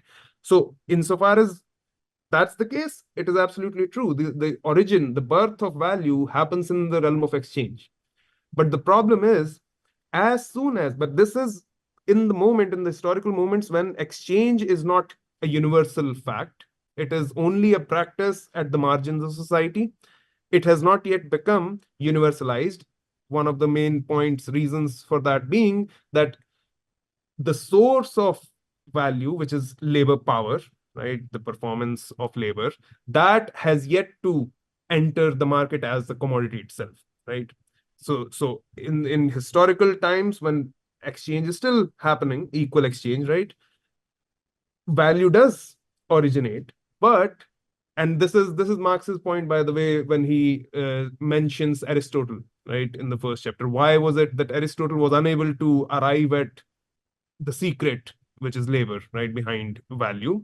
It is because in that society, labor power had not yet become a commodity. So it was not possible for him to even conceptually locate, conceptually identify what could be that common substance, equal human labor, because socially you could not even see equal human labor. Whereas in modern, capitalist society, you see, okay, no, when you have the product in your hand in the end, you no longer even see by whose hands was this product made. And there's no way to tell it, right? You can try to find it, but the for the buyer, for the, for the seeker of commodities, for the capitalist, for the merchant, right, who's interested in purely in that object, in the commodity, it doesn't even matter, right? That the merchant of the commodities knows, doesn't matter, was it a slave with whom, from whose hands this was produced, or was it a free man, a senator, whatever, it has the same, its value comes from that same substance, which is this abstract homogeneous human labor. A human's hands produced it, it's that same substance, right? So now, so in capitalism, when, the commodity labor power becomes universal, this is the moment when it becomes, even for consciousness, for Adam Smith, for Ricardo, to actually for the first time even be able to derive what is that source of value, right?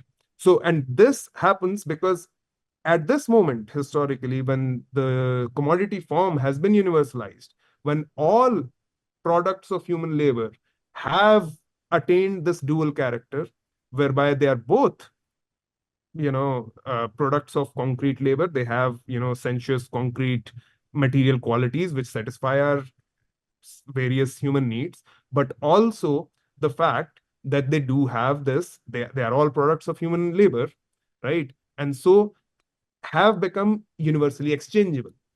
So when you have this new social organization, right? This new kind of social formation, new social relations, which have become universalized, at that point, it doesn't even matter if the product of my hands actually in reality enters the market or not. Prior to that, it is in the process of product, like as soon as I've produced my whatever that I have, right?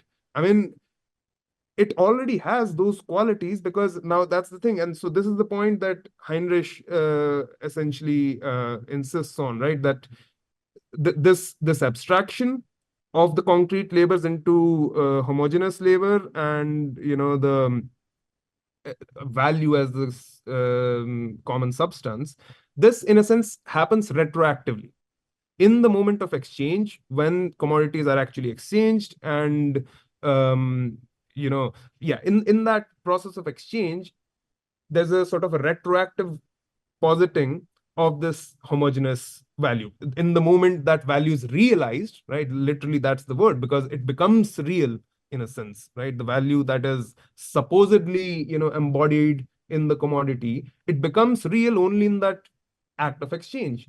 But what that means is, because it is really an ideal substance, it wasn't there previously. It actually becomes real.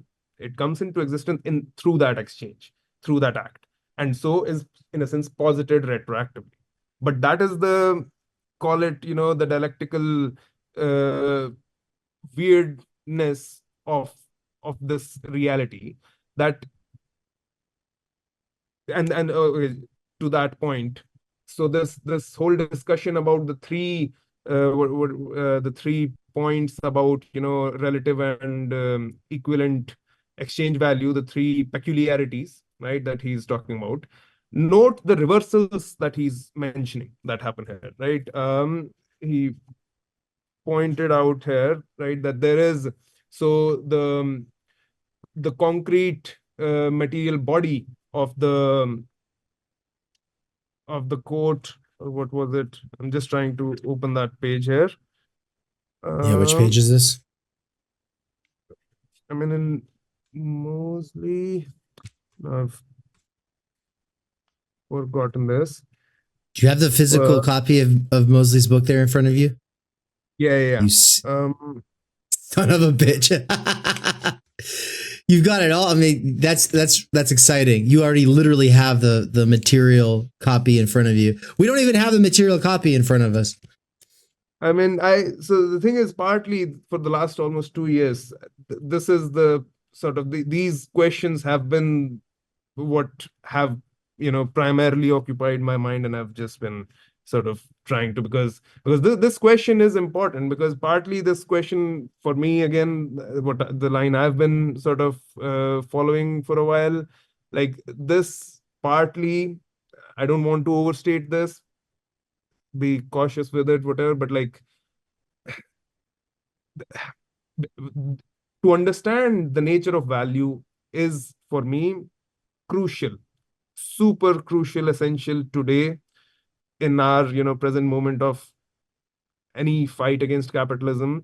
Partly because what I feel is our experience of the 20th century, socialism, all of that, what it demonstrates to us is precisely that we did not totally grasp. For us, value and capital as self-well rising value, right? It was seen too closely attached to, essentially, to private ownership or whatever, which is why when we thought we have abolished private ownership, private markets, right? And this is the second part, private markets. That is where, for me, the importance of understanding how value lies in production and not in the market or in exchange comes in. Because so this whole discussion that we are having has real political meaning, right? we can't simply, I mean, and if this is true, that value lies in the sphere of production and not in the exchange, or the other way around. If value is a category of the market, of the acts of, this equitable exchange, private exchange, then if we abolish that, then we should be able to abolish value, the regime of value. See, I thought that's what Heinrich is saying. What is he saying? That So why I've been thinking that this matters is because simply centralizing control and decommodifying labor power does not free us, right? Like so, like that's the first step. And then what I thought Heinrich is able to do is show. So for me, the key contribution hasn't been, oh, it's not solely based in labor. It's the value form itself is the problem.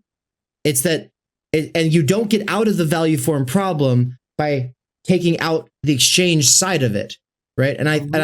Because the very idea of the labor theory of value is already reifying the value form in the actual work process, in the point of production itself already, right? But you're saying that you can get to that same conclusion through Moseley and Schwartz, and it doesn't actually matter who you go through. I mean, no. I mean, because what I'm saying is, so if Heinrich is essentially saying that, I mean, like, I don't know if I see this, that because Heinrich is insisting that, value is also determined by exchange, right?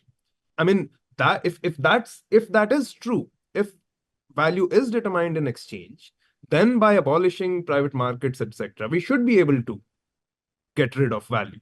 But we are not, because somehow, despite having, done away with private markets, how does value, is it simply because we continue to believe, like in this theory, that value, is determined in production? Is it because of that? What's that real process that is going on, that somehow, even prior to the act of exchange in the market, which chronologically we can see will come in later than its production, right? The production of the commodity. If there is this, at least a chronological distance between the two moments, right? What is it like? Is then does that mean that value is something that is is existing prior to that second moment, the act of exchange in the process of production? Is it just us somehow, falling for this kind of an idea, or is it like what's happening in that production? Is production already somehow, attributing, like, or not attributing, but like, giving the product of our labor, the object, some kind of this, this property, so this, like sensuous property, which is in somehow embodied in that product, even prior to we actually, exchange that, right? That for me, like, what is it in production already that is happening? I wonder, and this is out of left field. Have you read Thomas Nail? Okay. Yeah. Thomas Nail's Marx in Motion is actually, it's on the list of books that we're going to get to coming up. I don't think it's next. I think it's after How to Read Capital, Heinrich's How to Read Capital.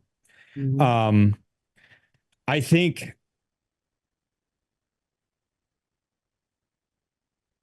the idea, I like the idea that value is this thing that's retroactively posited. And I think I've been working with the assumption that, well, that doesn't erase the value that labor, that kind of flows into the commodity object through labor. I like, or I have been thinking of it like, yeah, sure, it can be this mysterious substance or this mysterious quality that's imbued in the commodity object at the time of labor that isn't actualized until the time of the market. I don't necessarily like, I know it's a contradiction, but I don't see how it's a breakdown. So maybe I am just trying to have a cake and eat it too. But I do like how you're stating the understanding of value will kind of lead people. Well, if we just abolish the market, then we'll be free. No, obviously no. And I think like previously I've said I hate the word value. I hate the concept of value. Like I do hate it. It does take our time energy and reduce it to nothing but abstract value. And labor power. Yeah. And labor power, which is ultimately expressed as abstract value. And I think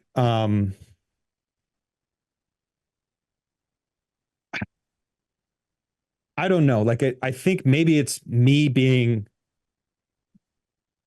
maybe idealistic and just saying, no, I do want my cake and I do want to eat it too, because I don't disagree with you. But I also I just want to say, well, why can't it be retroactively posited?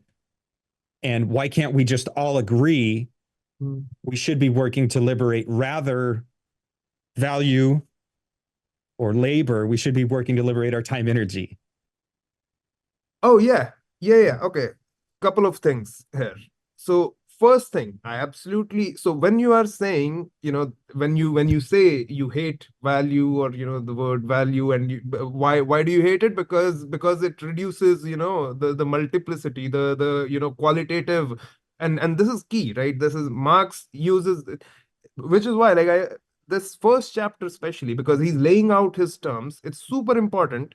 The terms incommensurable, and commensurability, these two terms, right? Because what's the problem, and what's that dialectical contradiction involved in use value and value, or concrete labor and abstract labor? What's happening is, so use values or concrete labor, these are materially incommensurable things, right?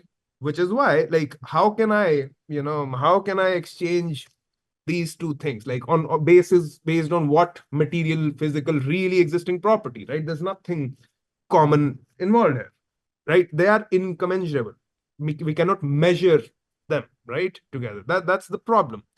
And that this is what you're really expressing when you say you hate value, right? So now, and because what value does is, and why you hate it is because, precisely because, I mean, you and I, right, the three of us, we have very different material, physical realities. We are very different, call it singular or whatever, different people, right? We are incommensurable. We could be put to do the same thing, and the final product will have a certain kind of either different shape, or it will be, will take different times, or we will have different ways to approach it, whatever, right? We are, in that sense, incommensurable. That's the idea of concrete labor, right?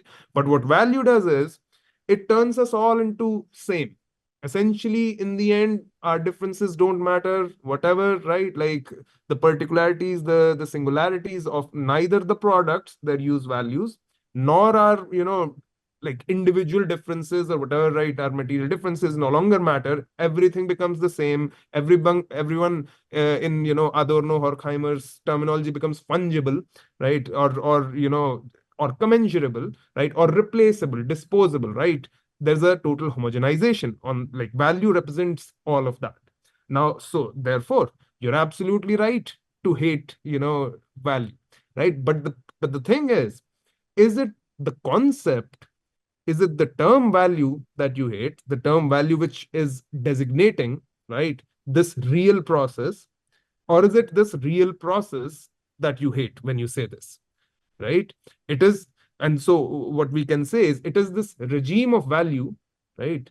The regime of value on our material reality that we essentially hate and want to do away with, right? And so, and which is why it is, in that sense, important to understand. So, like, what is it? What is this thing value, right? How is it that even when we read Capital, we understood what's really happening there, and we can't do anything about it just by that.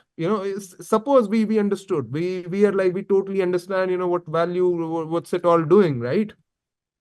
It still carries on, because the thing is, and this precisely is the point Zizek is making in that first chapter, right? Because in the moment of exchange, we act as practical solipsists, right? Where we forget for that moment that the things that we are exchanging are really materially incommensurable. They are absolutely inexchangeable. There's nothing common really there. But in that moment, we act as if there is this common substance involved here, which is this homogeneous human labor. And it's this abstract theological kind of substance. It doesn't really exist, right? And this is the parallel between, like the religion or capitalism, right? For which is why Marx will often use this terminology of, like, the commodity that at first sight looks like an ordinary thing, at closer inspection appears, or we see that it's full of theological nicety, metaphysical and theological nicety, right? Because it really is value, this effectively real thing, right? That is determining what my value is, what the value of my existence, my labor, my, anything that I do, what its value is. This thing which is not really real in that sense, it doesn't really exist, and yet has real consequences, has real effects. It's like a real living God out there. It's like a metaphysical entity which is somehow determining my life, right? And the thing is, but unlike with religion, it's not a simple product of our heads value as this, right? It's the product, it's the result of our practical activity, which is again back to Zonrethel. That's precisely his point, and that's where this is the moment where Zonrethel will point out that Marx actually locates ideology, the structure of ideology itself, because in this exchange we do it without knowing that we're doing it, right? I mean, that's the, we practically, when we exchange two singular incommensurable commodities, we do it without knowing that we are actually abstracting from their material singular qualities, right? We do, like, this is a everyday, the most universal practice that all of us are involved in, right? We do it, but we don't think about it, because if we started to pay attention to it, how could we do it? But now, partly, of course, part of the problem for Zizek is that precisely that we do know it and we still do it. Like, that's the cynical mode of ideology that way. But in any case, okay, this was just to, so when you're saying you hate value, right? So the problem isn't simply with the concept, right? The problem is with its reality, right? And then the second thing, you said I went too long on this. Who said you went too long on this? I'm just too. No, you did not. No. This is good. This is really good. If there was a second thing that you're good. I'm ready to take a whole lecture from you. I'm signed up for it, because here's the thing.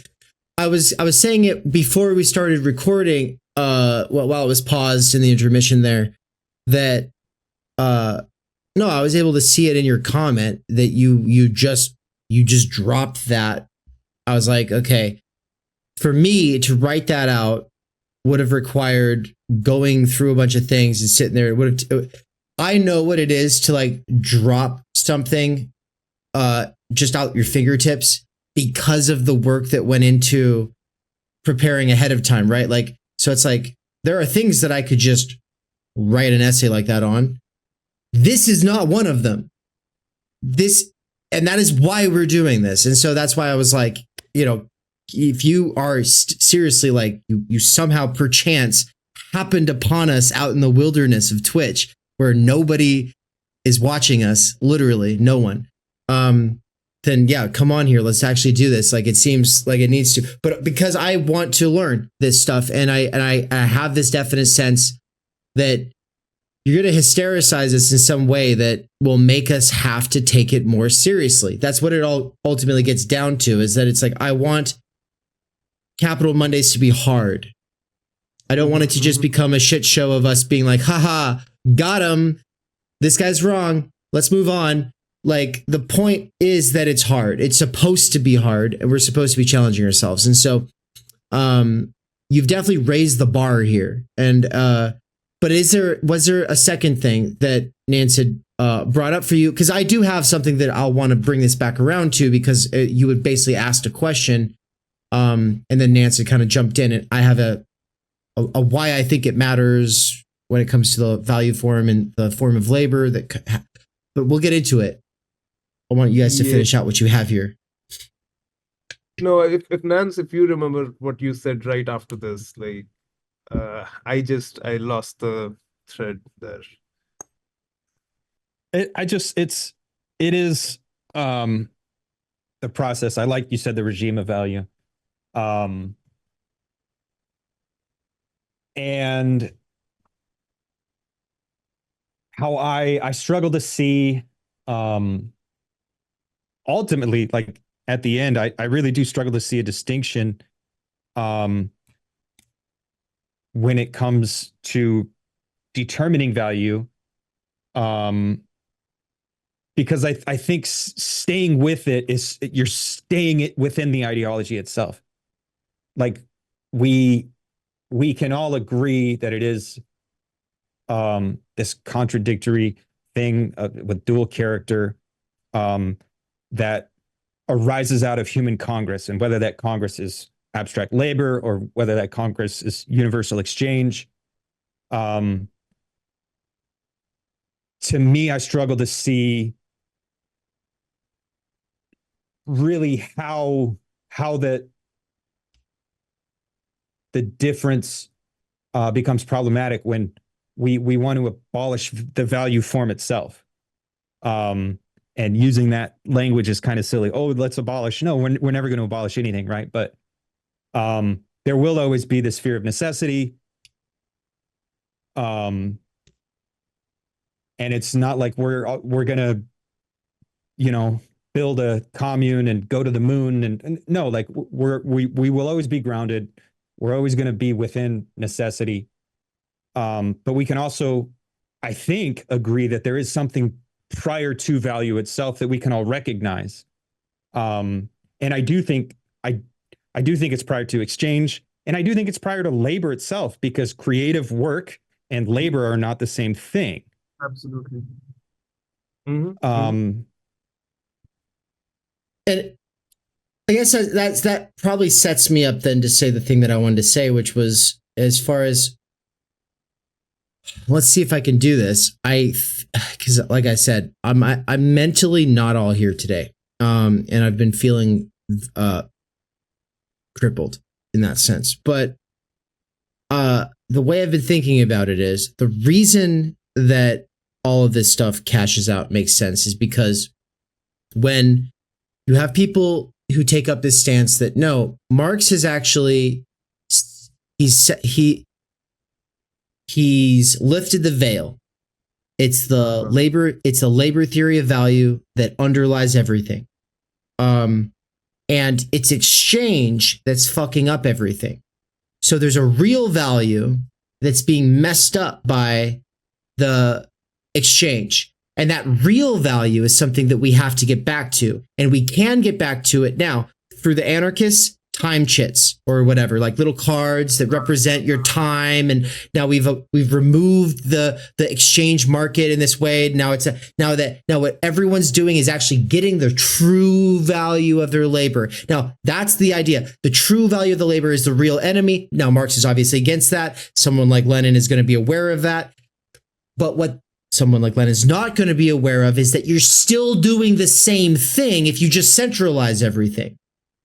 And telling people, well, now that you're represented by the owners of the means of production, aka like a revolutionary professional class of people, we're going to be able to make sure that you get the true value of your labor. And so it's once again an appeal back to, there is a true value of your labor, once we remove the commodification through exchange and just keep the use value side of it, now we can all achieve our useful capacities and whatever, alienation solved. Now, why did I feel like Heinrich is really important for intervening here? And it's not because, like, see, this has been a sort of interesting thing for me, is like, I was convinced of his importance, not because of, he's saying that value actually also enters in through exchange, but more just because, no, use value itself is already a lie. The labor theory of value itself is already wrong. We don't want to naturalize it, right? Of course, it naturalizes itself right now. But the point is like, well, right now it naturalizes itself. But if you have some revolutionary, some takeover, then take control and say we've decommodified things, and now we are all getting the value of our labor. Now it is being forcefully naturalized instead of this sort of laissez-faire naturalization. Do you follow with all that? Absolutely. Okay. Yeah. Like, so just a couple of things I'll say there.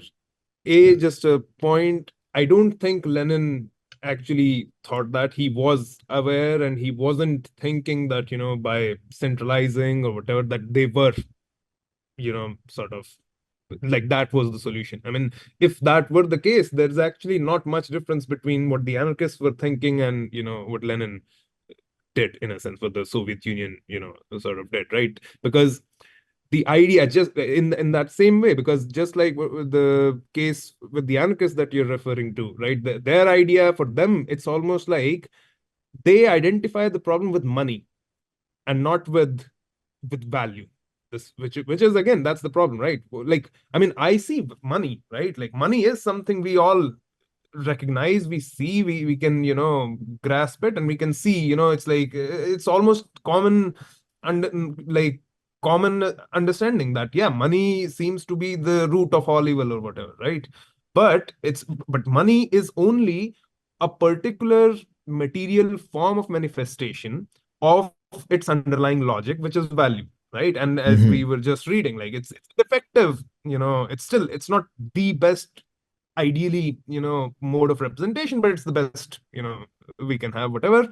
But then, Proudhon or whatever, some anarchists were like, yeah, let's do away with money, and instead, like, there will be no this kind of a mediation involved, right? Like, your labor, which is the true source of value, will be directly compensated for. And so you will get, tokens or whatever for how much labor you have done, and then just, like, paid the true value of your labor, and so everybody's happy or whatever, right? No, we know, we recognize, no, that's even that is already a problem, right? Because what that still means is that all of our labor is still being reduced to some kind of a calculation on the basis of some time, right? And even this homogenization of time itself, that how can your 8 hours be the same as my 8 hours, right? They're not.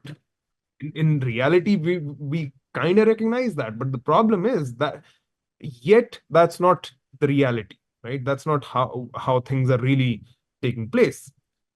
And I would just want to insert also that this is where the Timenergy side of things comes in. It's not just that our time is different because there's no such thing as like at the level of our labor power, it's all qualified differently. So it's a singular, the ditch that Nance digs is, so much faster than the ditch that I dig, or how many commodities I stow at Amazon. It's not the same as how many someone else. No, that is one of the qualitative differences that is erased, that Marx is dealing with, but from the existential standpoint, which I do think matters, and that is part of what time energy theories has always been about, is bringing in, no, but like, my finitude is my finitude. It really is my finitude. You can tell me that, my life is worth another person's life, but I still have to live my life. and I'm still going to die, and I don't know when I'm going to die, and I can choose to value my time here different than someone else. And now, if I choose to value my time here different than people who don't value their time here, and then that's being flattened. That's another kind of flattening that's occurring that, to me, like, it really matters in this real way, because it's like other people, for some people, you know, they're, oh, it just doesn't make sense. Time energy theory, it just doesn't really matter to them. And it's like, yeah, but you aren't trying to be literate, or you're not trying to play multiple musical instruments and actually learn other languages, right? Like, I'm trying to live and be a person, and not just this specialized, crippled, you know, ugly thing produced by this system. Like, I'm trying to reclaim my humanity here. And so it's like, yeah, that gets flattened. I'm pretty sure that's not in here, right? Like, that does come from, like, running Heidegger against Marx and then trying to go beyond both of them, right?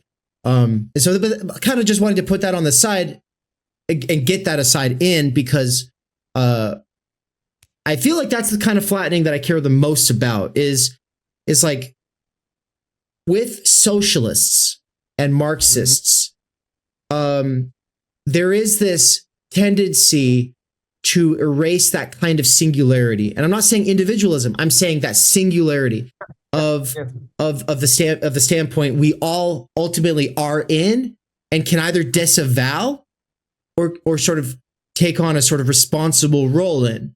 And so we're trying to take on this responsible role in that sort of singular life. And it's not an individual life. It's a life that is meaningless if it's outside of the context of a world, like an actual meaningful world that we're helping to create and or preserve, right? Depending on a lot of things there. But okay, so I just wanted to get that in there. Absolutely. I mean, this aspect of the whole discussion is definitely something we can, like, actually, you know, like, another direction one Sure. could talk. But I mean, maybe, you know, not right now totally, but yeah, that's something I'm definitely we can.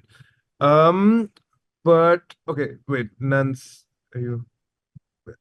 I guess I was gonna pick and poke and kind of just say, the retroactive positing thing. Like, I guess I was just gonna throw that back at you and say nanny nanny boo boo.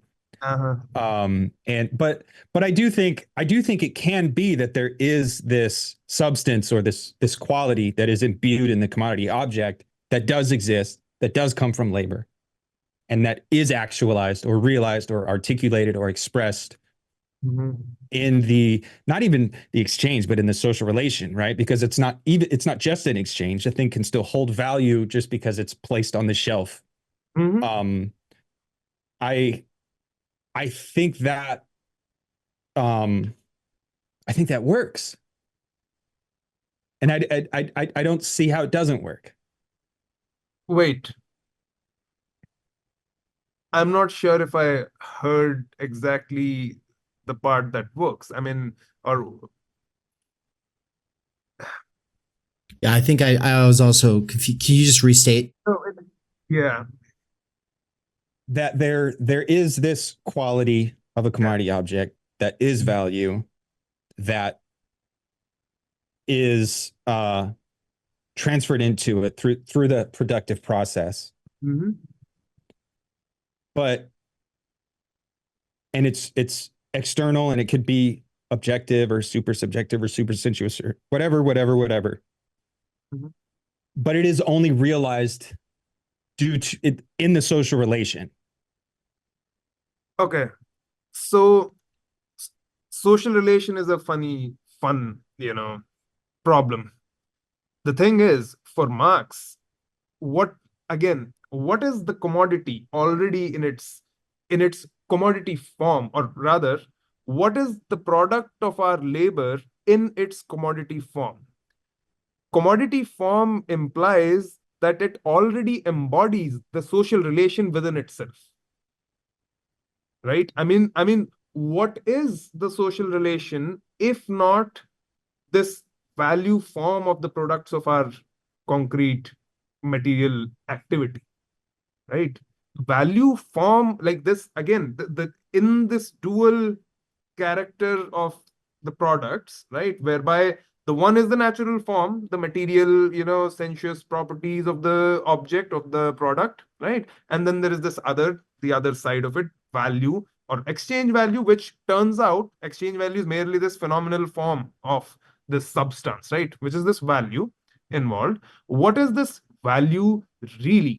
Right now, this is precisely what Marx is demonstrating, that in capitalism, unlike in previous forms, in capitalism, the social relation is no longer directly a social relation, right? So we no longer, I'm not subservient to a lord because there's a direct relation, social relation between the lord and me, right?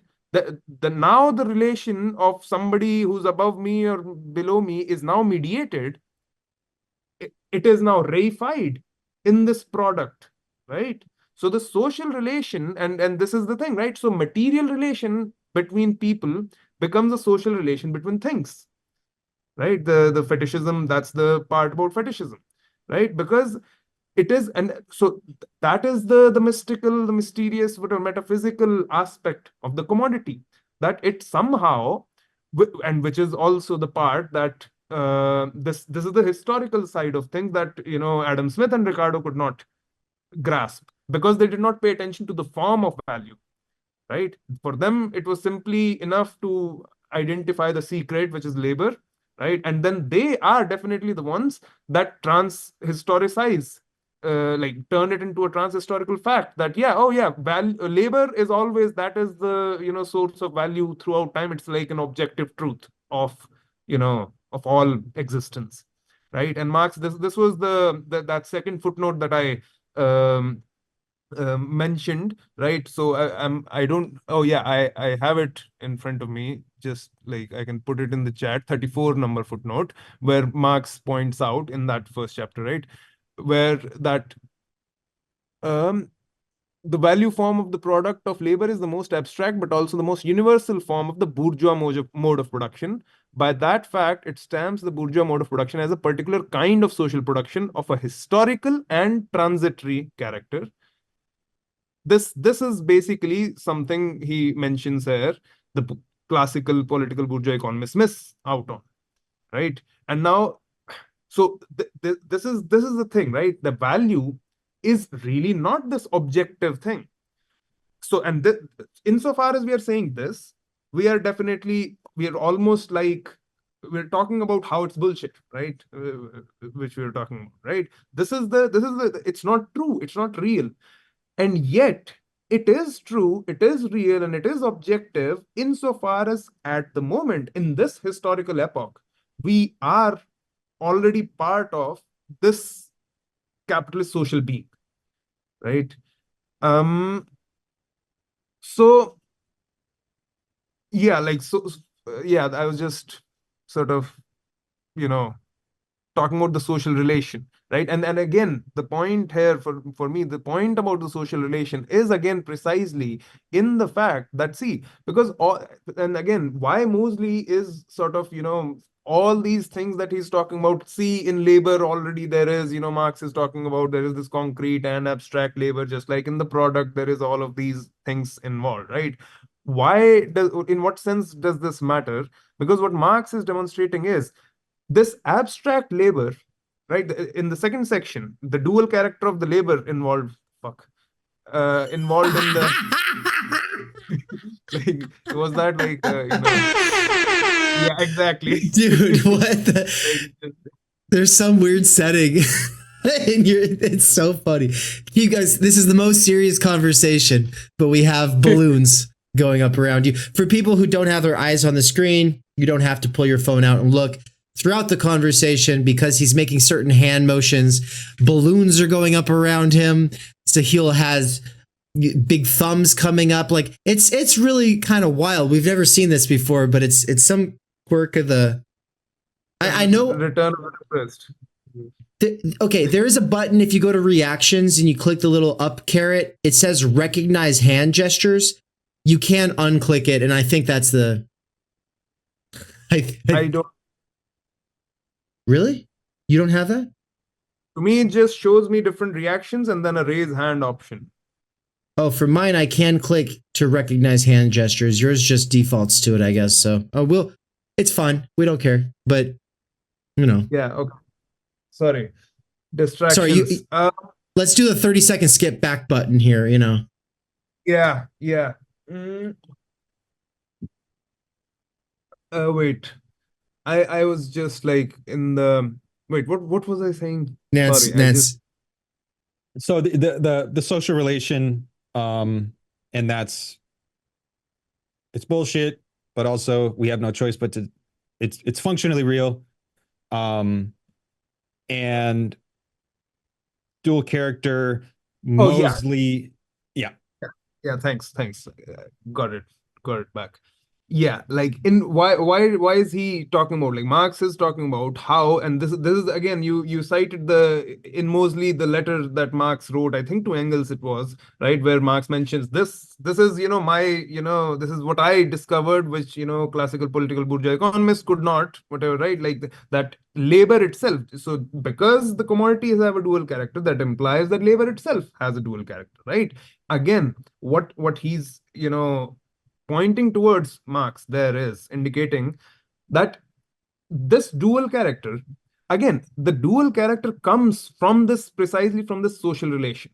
The social relation, which is the social relation of private individuals that do their labors privately owned, whatever, right? Free individuals, labor power as these individual commodities, everything, and who relate to each other through this kind of an exchange. Now, this social relation is not only, we can see this social relation or its quality, or this social relation turning into a quality. We can see this not only in the products of our labor, but in that labor itself. Already when it's being performed, we can see the social relation embodied already in this labor, that as I am, doing whatever I'm doing, producing whatever, my labor is even in that moment prior to. Now, it is true, it arrived here as a result of a sort of a retroactive positing, right, from the moment of exchange, which for the moment lies in the future. The labor that I'm doing, the product that I will produce from this is yet to actually reach the market. And yet, because the fact of exchange, the fact of the market, the fact of the social relation based on exchange is already a given. And again, which is why Marx begins, the first sentence is in capitalist societies, right? The fact of capitalist societies where all these social relations of atomized, privately, existing sort of individuals who can only relate through this, through this commensuring their products, right? All of this is a fact given, right? This is not in dispute. Now, insofar as we are within capitalist societies, as soon as I start to produce, as soon as I start to do my, material metabolism with nature, what are my material relations with all existence, that activity, my labor, already in that moment acquires this dual character, whereby the concrete labor really is. And so in chapter 7 of Capital, Marx will talk about two different aspects, right? The labor process and the valorization process. That is just a different mode of this precise process that is happening.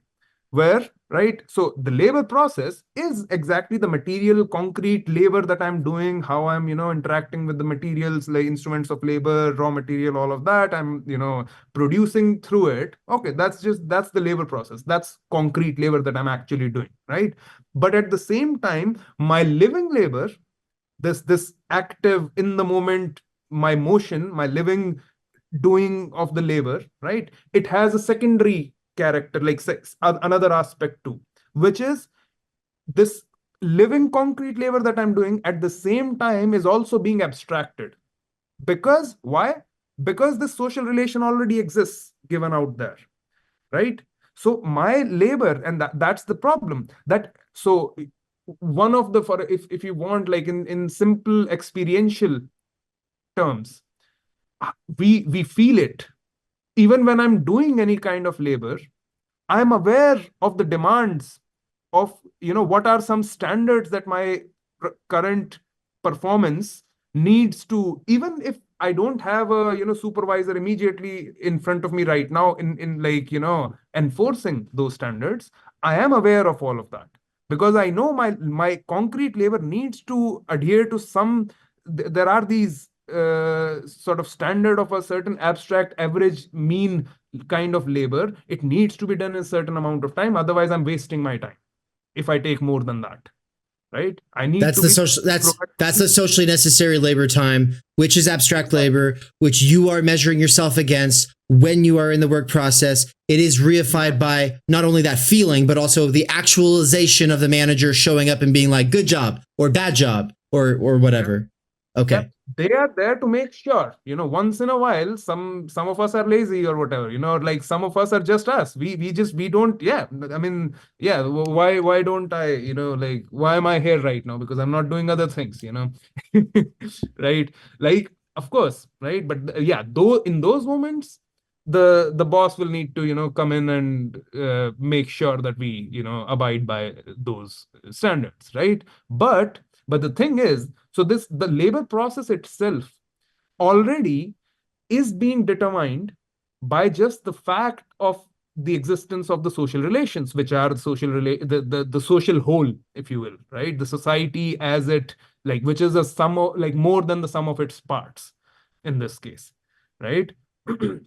So again, like, the thing is, so what the way I see it here, right? Like, it's not only that the exchange relation, and it is absolutely true, the birth of value, the origin of value, and thereby also of abstract labor, right? That lies in exchange, in the relations of exchange between private independent producers, right? That is the origin of both value and the abstraction of all different materialities, right? Material, concrete, sensuous properties. That is the origin of that.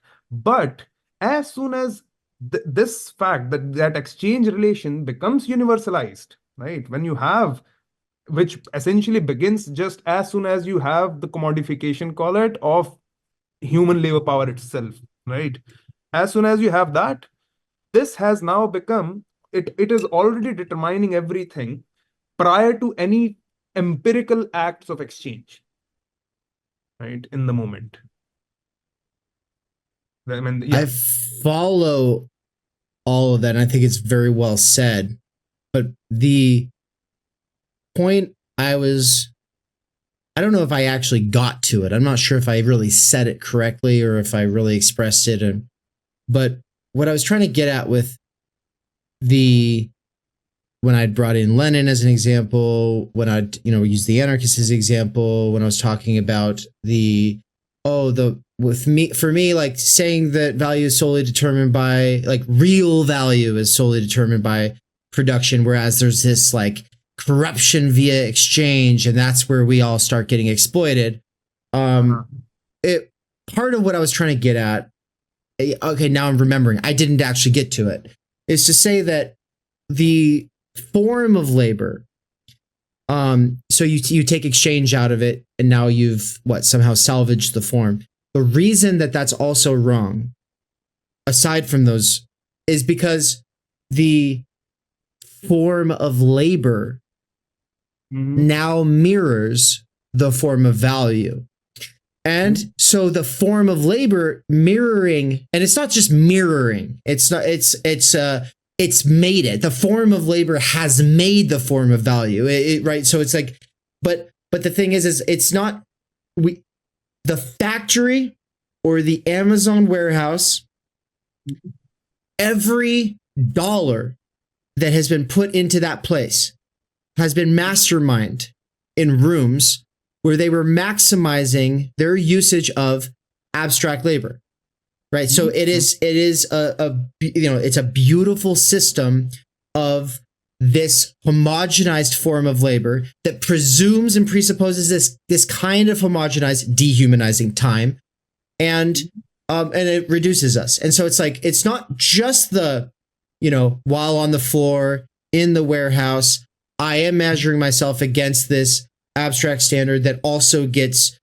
actually enforced by the carrots and sticks that they use on us. It's also that the entire, not just the system of the warehouse, but the schooling system of society itself has presupposed this reduction of our singular and communal forms of time energy into this thing called labor power. So that even when you're unemployed, or even when you're retired, or even when you win the lottery, you're still this broken shadow of a human because you are embodied labor power, right? And so to me, it was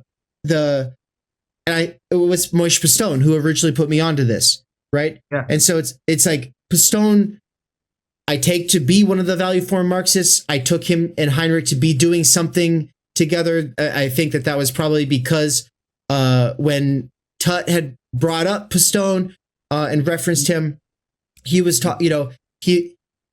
I asked him more questions about this more recently, and it turns out his only real problem with the value form Marxists is their solution or their politics, which is basically just a sort of social democracy, which we're not all about that. But I do say that's a good holding position when there is no clear path forward, and the only people who want to pave that path forward think that Pistone's insight doesn't matter, and they actually want to naturalize or somehow salvage that form of labor. And that form of labor taken, you can say it's decommodified all you like, but it's the schooling of the society, the shape of the warehouse, the structure of our lived days, and the expectation, all of that. If that's preserved, but now you've changed the people in government and those people have radical hearts in the right place, that doesn't solve the problem. And so that's what I took to be a contribution from Pistone. I don't know, maybe it's not, but that's all where I'm coming from. Yeah. No. I'm absolutely there with you with all of this. Like Pistone, absolutely. Again, even with Pistone, for me also, the only problem would be eventually his politics, which ends up being, social democratic. Absolutely agreed. But the insight that Pistone is giving, one of the references I totally skipped in any of the other ones. Absolutely, Pistone, what he's precisely saying is capital is a mode of production. It is a mode of laboring, right? Right. And so, or rather, labor already in its present form is what takes on the in its other side appears in the form of capital. Right, like it is so what we want to abolish is precisely this form of labor when we are saying we want to abolish value or whatever, right? And that is absolutely pushed on. But the thing is, the interesting, funny thing is now, and I know, so I don't want to shit on like a lot of whatever. I'll just skip that part. But just an interesting note, right? Now, how we usually, at least, we have come to over time see, read, understand, the Soviet experience or the dominant 20th century form of communism, Marxism, whatever, right? Marxism, Leninism, all of that. We have come to understand of it as the project to sort of free the proletariat, free labor, that, or give labor its true, value or whatever back, which is, at the present mode is being whatever, pocketed by the capitalist bourgeoisie, whatever, right? The fun thing to note, and usually the guy who gets clubbed often within this kind of an understanding is Lukács, right? Lukács is usually seen as, he sided with those guys, right? All of that, but he not only sided with those guys. For me, what always put me off was yes, we're going to go from being, the proletariat will go from being in itself to for itself, and that he thinks that this is achieved through Soviet organs, essentially, which is like, if that was a path there, that'd be one thing. But he takes that to be the solution, at least. And that is my understanding without having read thousands of pages of his work. So I understand it's problematic, but You having read or not? I having not read his social ontology, not read his more than snippets of his history and class consciousness. But I'm saying those snippets were enough for me to go, oh man, this is workerism, right? Like, by the way, it's actually, it was already in history and class consciousness that I was gonna point out about Lukács, that in the essay, like, right, in the history and class consciousness collection, in the essay history and class consciousness, if you what he says is, what does it mean for the proletariat to become a class for itself? It means, for the proletariat to become a class for itself means for the proletariat to annihilate itself. well, then I would like that, I would like that. But yeah, it's probably the way I've seen him used or the way I've seen him quoted. That's why Andrew was like, well, doesn't Lukács do this? In a conversation with us just like a couple of weeks ago. And I was like, I don't have that impression, but I'm totally aware that my impression could be fucked on this, Oh, it is partly, see, in the Soviet Union, like that book, History and Class Consciousness, like in fact, he was made to sort of totally, like shit on that book. Like he sort of backed away from his own work. He was forced to sort of, because it was like, no, that's just too Hegelian or whatever. It's just, this is not proper Marxism. And he sort of agreed to it for a bit. Although what is again not as known is he also a little later wrote like a defense of that book, which is like a different book. I haven't gotten to that one yet, but like he, at least in that book, and it was like by traditional, whatever, orthodox, Marxist Leninism, it was like that book in general was just, was like cancelled or whatever, but like even Lukács in that moment, at least for him, the becoming a class for itself of the proletariat means its annihilation of itself as this class, which is basically the way I see it. It's, and I know Poston begins, like his first part is the critique also of Lukács, right? Even Poston is doing that. His criticism. See that's the issue though. There is two ways of understanding the annihilation of the proletariat, and one is that this will not be a way of life for people anymore, and the other is, no, this is actually the only just way of life, and what we need to do is abolish the class differences so that basically it's not going to be a class anymore. Everyone's a proletarian now, right? Like that's the other way. I don't know that I have no idea what he actually does there, but that is. Are you saying that that's what does Poston? Is that kind of, I need a refresher, but is that what he was saying? Lukács is saying? Yeah, for Poston, in Poston's reading of Lukács, he also reads Lukács as essentially saying that because Poston has this like Hegelian sort of reading that the subject, the spirit, is essentially capital, right? And so, whereas in the orthodox Marxist reading, which is Lukács, for Lukács, it is the proletariat, which is, the subject of history, which is, trying to achieve its concept and, become real and essentially free itself. And so proletariat becomes free, right? Or realizes itself. But at least Poston doesn't read Lukács as I'm saying. I think Lukács should be read in that, kind of a way. But whatever, I mean, that's a different, I guess, discussion. But I'll just point this one out along with Lukács, and I think so. Partly what I'm saying is a lot of this, right? So what Poston precisely, what the point that he's making, and yeah, a lot of this stuff whereby we want to essentially abolish the present quality, the present mode of labor itself. This position, not only, at least for me, Lukács, at least before he whatever went that way, even Lukács essentially understood it this way, but also the Italian autonomist Marxists, the refusal of work, that tradition, I mean, even though like they are technically officially, called workerists, right? But they're like, it's a different notion of workerism, right? The Tronti or whatever, but yeah, like there are other, traditions, other readings of Marxism itself, which have existed, even throughout the 20th century, which do read the whole problem in this way, that, it's like labor itself, or labor as it becomes real in the present society, that is what needs to be abolished, you know. or at least radically changed to, and in the Gorsian way it would be to limit it to the actually necessary labor for the reproduction of society, and then that would be heteronomous, and the point would be to free up everything else for autonomous and cooperative forms of labor, right?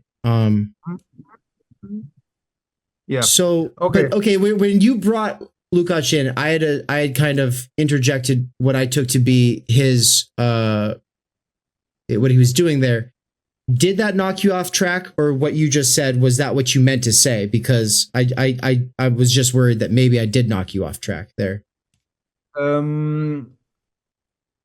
No, I think no. That is what I was. That's just what saying. you're saying. Yeah, Okay, perfect, I was perfect. just pointing out, like that this precise point, which is against the the more traditional orthodox kind of Marxism or whatever, which wants to essentially make everybody the proletariat in a sense, right? Like like labor is the true source of value, and everybody, like the utopia or whatever, the communism is when everybody gets the exact payment for the exact hours whatever that they have labored for or whatever.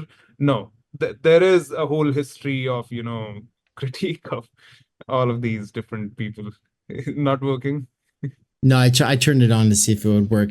Yeah, so there is this whole history of it. And so I just want to reiterate then that for me, the social relations of society and culture for all history have been based in blood ties, symbolic exchange, which is to say like real debts, not some like big abstract debt to the Gesellschaft. No, like actual, like, his dad fucking died to save our daughter. Now we bring them stuff on Christmas, or, just like, I don't know, I'm just making shit up. But like the point is that it's real symbolic ties, right? It's real. And of course it can calcify and become like this larger societal thing that's some kind of like feudalism over time. But there's all kinds of ways that can take shape. And of course, those are rendered obsolete, or at least not obsolete, but less effect. There's still like always nepotism in the workplace and stuff, but these things still exist because humans are humans. We'll always come back to symbolic exchange. But the point is that the commodity form has overruled that the social relations of production have replaced those kinds of symbolic exchange relations. Okay. And that those have not just infiltrated the realm of production, they've shaped everything we understand as production. And I was at the beginning of this, saying things, I think you probably came in after this, but I was saying stuff about how, Amazon's not all bad. It's the only place I've ever worked at where I can just walk out whenever I want. I have UPT. Usually, it's the actual PMC. They have UPT. I don't. I've never had a job before where I have that. Like, this is the only place as a base laborer I can just walk out and I'm not going to get written up. And that's because, you have a bank of unpaid time off and paid time off, and you accrue that over time. Now it's not as much as I would like, and I'm not paid as much as I would like, and the hours aren't what I would like, blah, blah, blah. But there are certain things about it also, then, aside from their sort of being a little bit more nice or progressive, and I'll say for now, that's the big scary part, is because once they've bought up the whole world. Nance, earlier when I was talking about that, that's where I was going, was to say, for now, like the scary part is always, but what about when shit hits the fan and they own the whole world? are they really going to be so nice? And will I really be able to get away with reading on my e-reader or having my earbud in or taking, 18 bathroom breaks on a shift? I don't think so, because they have AI on those cameras. They're working on it. They're just not enforcing it right now. So they'd be very, if they decide to flip a switch and go serious, I told Anne, they're going to roll up the rainbow flag and drop down the swastika. Just wait. But until then, it's gravy. Like, it's actually like the best place I've ever worked, in those kinds of terms. But with those things aside, it's also paving the way for automation in a lot of ways that other people aren't doing. And of course it's privatized, and of course it's blah, blah, blah, blah, blah, blah, blah, blah, blah. And then I was saying that, it's the best thing we have for now, when obviously we could have like a Manhattan Project towards that end, towards restructuring society, towards getting people, at least as a starter, 3 days off and 18 months of maternal leave, and just paternal, all around, both parents. Let's be honest, we care about that, et cetera, et cetera. But that is what the ultimate goal would be, is a radical refiguring of the site and relations of production themselves, right? And it sounds like you're all on board with that, and that this whole conversation with the value form Marxists and the labor theory of value guys, I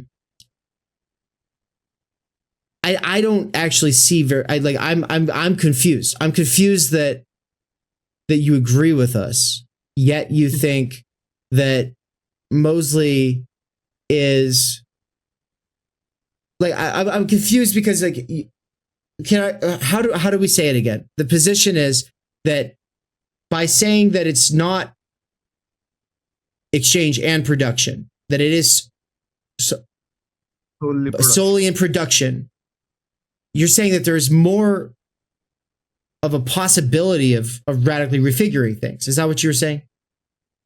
It's not simply that there's more of a possibility, but that, I am, and that's where I'm at right now. Of course, this is no, but for me, not only is that with exchange or whatever, there's like, or solely understanding it solely through production gives us more of a possibility. No, it's the place where the transformation needs to take place. That exchange now in this present mode becomes a secondary moment.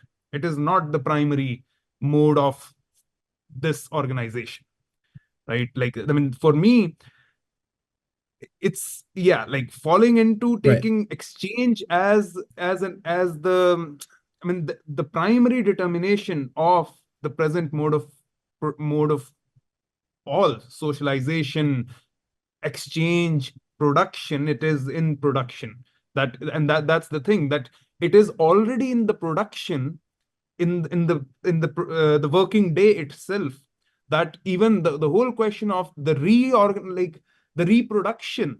So the working day is not simply where production happens. It is not simply the space where both the concrete material production of the products of labor is happening, but also the production of value as self-valorizing value, therefore capital, is happening. But the working day is also the space wherein already, even prior to everything else that's going to happen after it, in the working day itself, also the reproduction of the total social relations is also happening.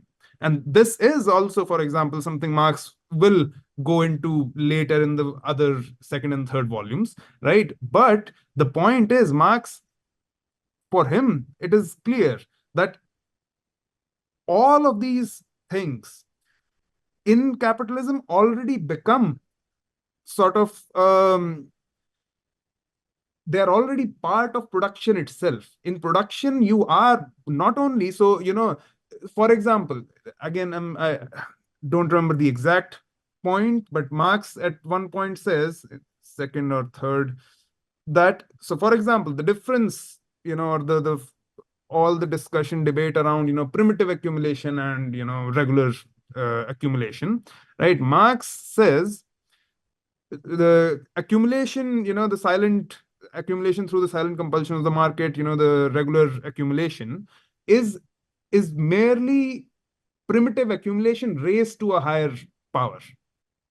That's what he says. What does that really mean? What that means is, and to understand this, let's first look at, okay, what does primitive accumulation essentially mean? Primitive accumulation means the separation of the worker from his means of production, means of subsistence, right? That is the prior condition also for everything else, right? All the later accumulation that's going to happen. The first primary condition is that the worker should be free of his means of production, right? Now, what happens?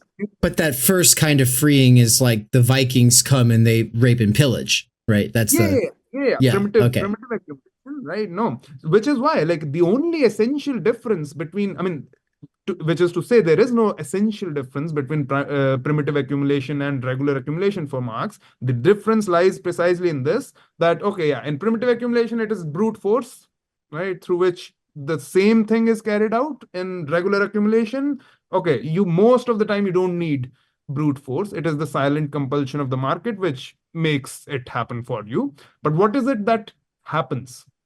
In primitive accumulation, what is happening is the actual producers are being separated, alienated from their means of production, right? Now, in the working day, that is precisely what is happening now, in a different mode, transformed, embodied in terms of value. How? What is the division of the working day into? First of all, say 8 hours, I'm only working 8 hours. Say those 8 hours are now, in regular capitalism, regular accumulation, they already represent 8 hours of socially necessary labor, right?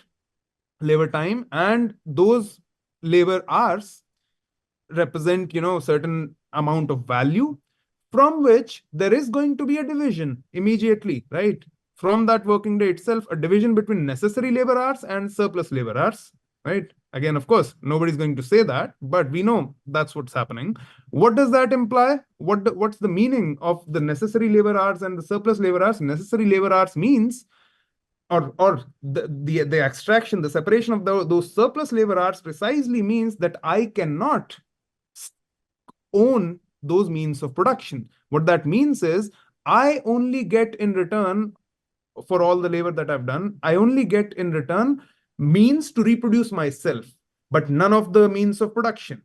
It is the continuing separation every day. So what happens in the working day in regular accumulation is essentially primitive accumulation happening every day, the same process, which is the process of separation of the worker from, or Marx also puts it in terms of the subject and the object. It's a, tricky whatever vocab, but it is essentially every day in the production process. What is happening is this constant separation between the subject and the object, that I, as a worker, continually am producing even though materially I am producing my, the same value, more value, right? And I am replacing all the means of production through my labor, right? And yet none of that belongs to me. What that effectively means is, any access that I could even have through this labor to any means of production, it is constantly being separated from me, right? So, like, the whole point essentially for me is that, so the social relations of production, right? That's where this essentially comes in. The social relations of production are precisely in this privatization of all property, right? Private property, alienated labor, right? And all of this is now part of production itself. That is what marks capitalism as its own thing. So, and this is where, for me, like, so when Schwartz and Moseley are essentially, when they're saying that Heinrich, when he emphasizes exchange as determining value itself, you tend to fall out of the determination of value in production, and because value is precisely this embodied form of the social relations, and then that's a problem. In exchange, however, what for me is, in exchange, what it determines is, okay, what will be the measure, the concrete in the moment form of that value, which is price, right? What price the value of any given commodity will be? Sure, that is something the market determines. But the value of things, for that, it is the productivity, the socially necessary labor time, all of that.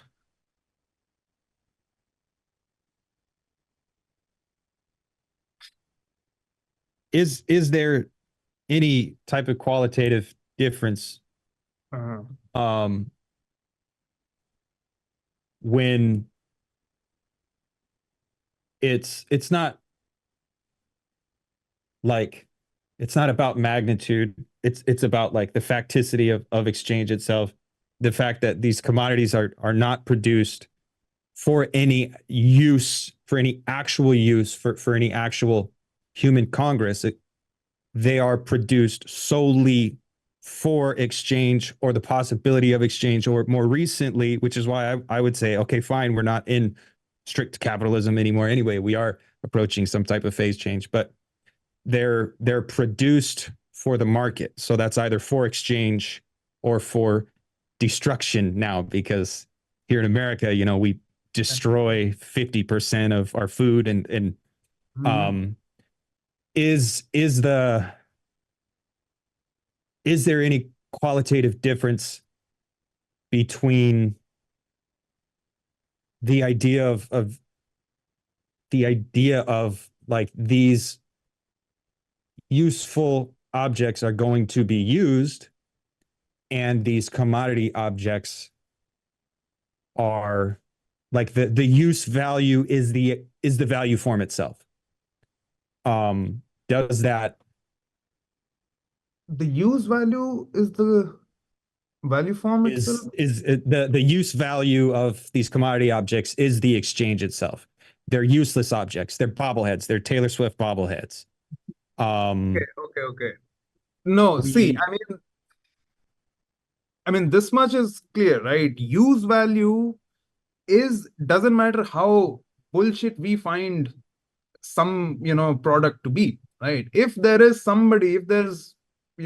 certain demand, need, desire, whatever, if there are a certain number of people in this world who are like, yeah, I'll pay for that, right? That object has a use value, right? To what you're saying is essentially that the way commodities are produced today, insofar as they are produced for the market, simply for their the expansion of value, and nobody cares, like the capitalist couldn't give two shits about what the actual product, like what its use value is. They are producing this, they're interested in its production because it will produce more value, more profits, right? So what you're saying is, what that implies is the use value for the capitalist of those commodities is precisely its value. Is that what you're saying? It's the only utility in the commodity object is not it, and it's not even for an individual capitalist or an individual consumer. It's for the process itself. Like the only utility tied up in the object, which we would recognize as value, is to come into a relation with the market.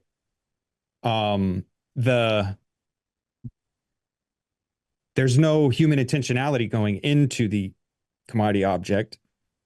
It's because, call it a Taylor Swift bobblehead. Sure, there's someone who's going to buy them. Call them widgets, right? Widgets. But pretend we live in a post-widget world where nobody could ever possibly want to buy a widget, but for some reason a factory was on autopilot and it kept producing widgets that kept returning value, because the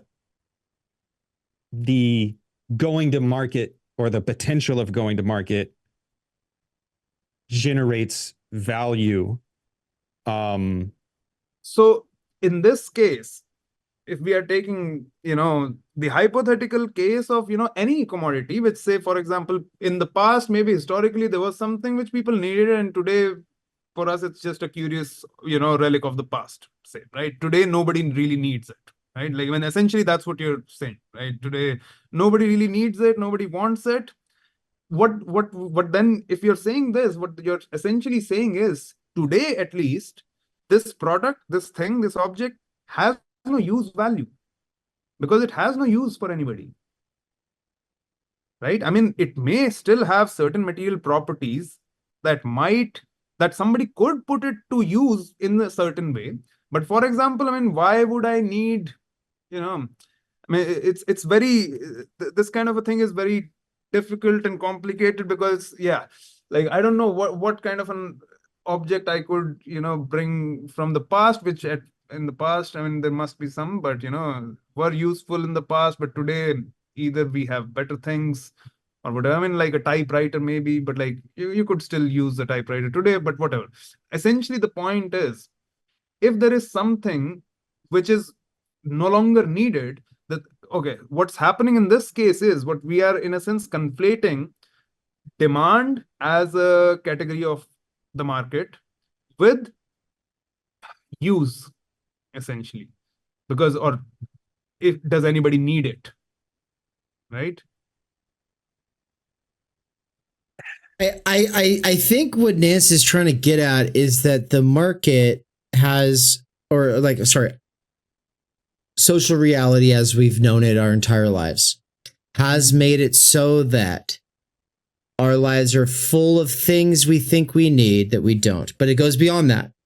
Also that, the phone that needs to be replaced after a couple of years, the phone whose battery goes dead after 8 hours, even though we've seen so much technological evolution, we should be able to have brick phones that work for a year off of a charge, right? Like we have like the capacities, but instead we have planned obsolescence. And that planned obsolescence is because of this sort of speculative value and like decisions that are being made on that basis. And part of that process is also making bullshit commodities that nobody actually needs. And I'm saying actually needs in a sense that is more hardcore than the way that you're using this idea of needs. But a person who's just out there who's like, oh yeah, I'll buy this, and oh yeah, and then I'll buy this. That person doesn't have like a real relationship to money. Like that money is just, like maybe they're a housewife, that they just have like this bottomless credit card, and they're like, oh yeah, I'll buy this, I'll buy that. And so there's people making things for her in this situation, right? Like they're like, oh well, she's gonna buy that. And of course, I could say that I could do this in a let's get it back at guys too. Fucking jacked up trucks that are not actually for any kind of use value, right? Now we're in sign value. This is Baudrillard's point. And I don't know if you've done the, much Baudrillard, but like my friends who are all Baudrillard pilled, like Nance and Mikey, their big thing is going to be like, need is bullshit too. Like need is also bullshit. And then, and that beyond use value and exchange value, the dominant form of value has been sign value, which is the appearance of things. So it's like, oh yeah, I have the high-tech phone. Yeah, but it doesn't actually fucking work any better than that piece of shit you had 20 years ago. Like, that functionally, that's kind of, I think, what we're getting at. Is that correct, Nance? Yeah, the definitely sign value. I guess I was trying to play with waste a little bit. But also like the fact that commodity objects create their own demand. So like we can agree that the value that's imbued in them through the process of production, that it's probably all done by robots now, but those robots were built by objectified human labor. We can do the regress, and I'm okay with all of that, but sign value does come into play. And does sign value cause a problem for labor being the ultimate source of value, or I don't know. I really like that you've spent so much time with us, and I'm asking questions. No, look, I mean, so partly I did want to say I should, I gotta head out. soon at some point. But I mean, like, look, this is like, I'm like, why I'm here, because yes, absolutely, like, I want to do this, right? But okay, yeah, sign value and everything, I don't think it really negates, disqualifies whatever labor theory of value. Essentially, I don't see it happening that way.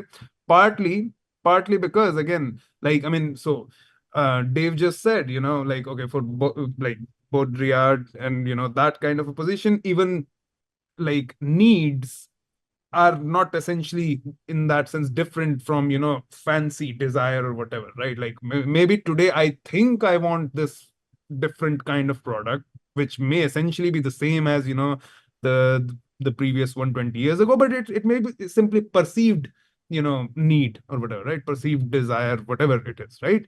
I mean, look, at least for Marx, and again, why refer to Marx? Only because labor theory of value, right?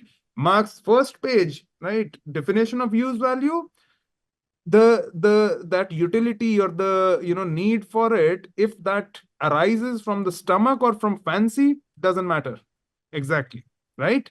No, it could simply just be that, yeah, the advertisers told me I need it, even if whatever, like, I buy it and I may not use it, doesn't matter, as long as there are enough people in the world who think they need something, right? Again, I buy it and I don't use it, and all of us have, like, at least 10 different things lying around which we thought would be useful. We fucking paid for it, and then it's just sitting there, right?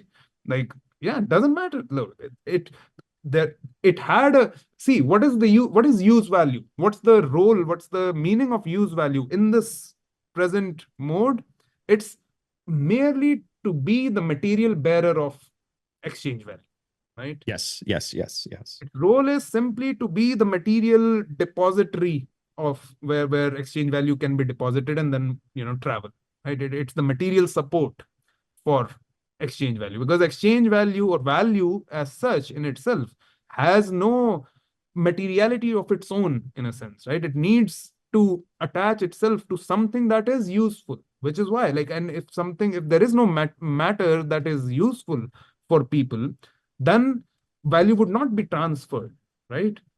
It is a use, it is only something that is useful which wants to go from one place to another, in a sense, right? Which provides, makes it possible, right? That if I put labor into something and it's absolutely useless, nobody wants it, right? There's no way all the labor hours that I may have put into it amount to zero value, because my product has no use value which could carry around this value. Yeah, I think I've definitely been less patient with the labor theory of value, because there are encounters with people who seemingly would take up that position of, like, no, it doesn't matter, you put labor into it, so therefore I think ultimately I've agreed with everything you've said, and there's the only one thing I would want to hold on to is just that retroactivity. Yeah. It does. Yeah. But other than that, yeah. No, look, okay.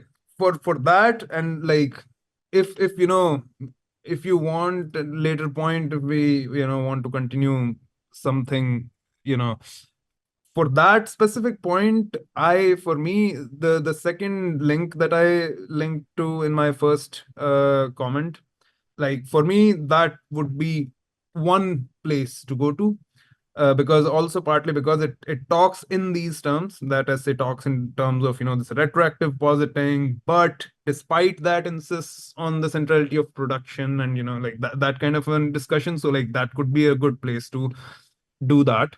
But yeah, like, at the same time, yeah, I mean, there's again, like, it's like there's so much already out there, and which is why, I mean, partly, right, and partly because we are limited people, we can't all have all of us read all of the things that already exist. But yeah, like, I mean, that would be my, I mean, retroactivity. I mean, look, I read Žižek too, and I, read, and like retroactivity is an important concept, and there is something to this, right?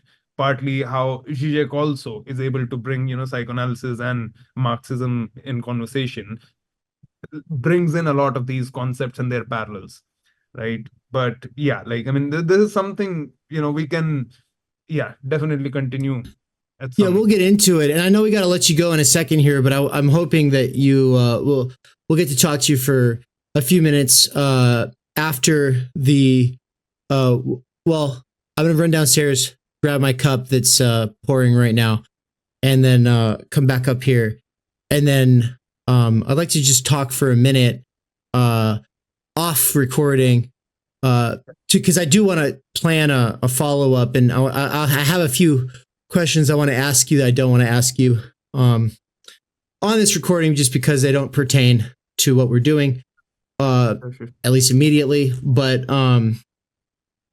okay, but I obviously I'm listening with rapt attention every time I step away from the camera. I know sometimes some people that trips them up, but I've gotten the impression you get it, and so obviously this gives us a lot to think about, and this sort of revitalizes the project for us to actually have somebody who's been going along with it, because at this point we've got a nice little gang of people who are going along with Capital Mondays. Some of them are taking notes, some of them are doing the readings themselves, but it's nice to have someone who's not just doing that, but also has been on this grind in this niche area for years, or at least a couple so far, going hard on it. And I like that a lot. But I want to give you a chance to sort of restate things, because from my standpoint, I think I'm just really confused, because somehow I'm agreeing with you, but then I keep coming back to like, but what's I don't understand what the disagreement is now. And I think it comes down to this. Heinrich is the most important thing about Heinrich is not saying that exchange is also, one of the necessary conditions of the form of value, which is, by the way, using this language of necessary and sufficient. So then we could say production is necessary, exchange is necessary. These are, but only together are they sufficient conditions for the value form. Okay, so there's that. But then this next step, even though I don't think that that's the main thing that he's doing, let's just bracket out the question then of whether the main thing that he's doing, or I want to get to this question of, do you actually, because I think you might have indicated this, I think that he does err in not just bringing exchange back into it, but by emphasizing it so strongly, the takeaway becomes that exchange is the determinant. Now, is that just the effect that it has on people who are kind of Keynesian or MMT brained, or is that actually his position? Where do you stand on this? I'll be listening. I'll be right back. Yeah. So let's put this way. I do feel when you factor in exchange as also a necessary condition in this form, as in exchange in the sense of the free exchange of between private producers, this way, right? Like, which is essentially also the origin of the commodity form of value and everything. But within capitalism, once you do that, it has to be production only. And if you bring in exchange in that way, even if you're trying to be trying to keep it balanced, whatever, not put too much emphasis on either side or whichever, no, it will end up being that, because it defeats the whole, the whole major point is precisely that it is a mode of production capitalism as a mode of production already, has all these different aspects within itself. Like production becomes primary. This for me, and Heinrich, when he's insisting that no, it is exchange too, which acts as a determination of value, you fell on that side. And then it's, I mean, Schwartz also makes this argument, and I mean that's one place to read one critique. And I know, because one of the frustrating things for now has been that Moseley, at least for now, has not gone in directly with Heinrich, right? Like directly talking to Heinrich in that sense. Like Winfried's essay is throughout sort of like that. But that's my position, at least for now, unless like somehow, but like I don't see it. Like for me, if you factor exchange in this kind of fundamental determination sort of a sense, no, then you're losing the essence of of production as and I mean, like I have other, I mean, there's like references that all of these people bring in, but there's also the stuff from economic and philosophical manuscripts or in other places that one can also bring in to that's for me. But yeah. That's great. And so that's good. I feel like what you've done is help us in a few ways. And so as closing remarks for the segment, I'll just say you've more than steelmanned Moseley. It's not even that way. I still am really confused about all of this stuff. But what you've done is the fact that you take him more seriously, and you have been taking him more seriously, and we agree with you, not just on a variety of theoretical issues, but actual practical issues, goals, things like that. That's the real sort of bucket of ice water I feel has been dumped over me here. And then it brings some kind of clarity. I said it reinvigorates things because Nance was we kept already getting caught in this loop of, well, we don't want to be unfair and we don't want to just be playing team sports and blah, blah, blah. But we were getting into that headspace because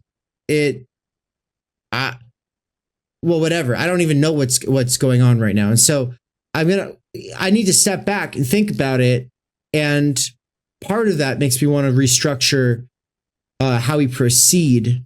Part of it is I think that with Moseley, I was already starting to feel a little guilty conscience that maybe I should have at least listened to the entirety of the book before we started going through and reacting to it, right? Like I started to think that even today. I think I might have thought it a little bit last time too. And I think I indicated a few times. So, but this is already an impossible 10-year project. And so it's like, oh, well, we just got to make our way with it. But there's this other part of me that's like, well, but maybe that 10-year project is just going to be a better project if Capital Mondays is a bi-weekly thing where the in-between weeks are of us like literally doing the work ahead of time, so that we're actually like flushing it out, taking our own notes and stuff like that. And then what the other part, this was already part of the plan, is to bring people on and have conversations with them about this stuff. And here, now you're the first one. So, congratulations. It's like, it's good to have you. It was not part of the plan, but the situation seemed too good, too many things were perfect about it. And so I want to give you each an opportunity to say something and close. Theoretically, I want to leave it with you've already had the last word, theoretically. And we'll come back to this hopefully soon. But as far as just like anything else, Nancy, you would want to say before we close this part out. Yeah, I similarly appreciate the that you were able to come on and actually represent the position that, I don't know, we were shadow boxing. I have felt like disinterested in the question, the labor theory of value, right or wrong. I care less about it.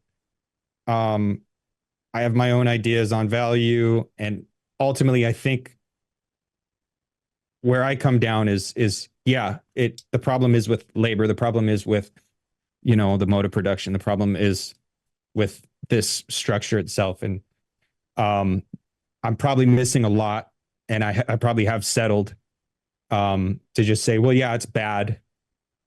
So the fact that you've been able to kind of come on and represent the position that we were kind of just laughing off or shrugging off or whatever, I love it. I'm super grateful. I am hopeful that you, if you have time, if you can find time, you will find time to read Thomas Nail. And I do hope we can have more conversations moving forward, because again, I do have my own ideas about value. And I'd like to bounce them. I mean, I want to bounce them off everyone that I think can handle them. But yeah, ultimately, just thank you. Thank you for your time. Thank you for coming on. And I'm looking forward to future interactions.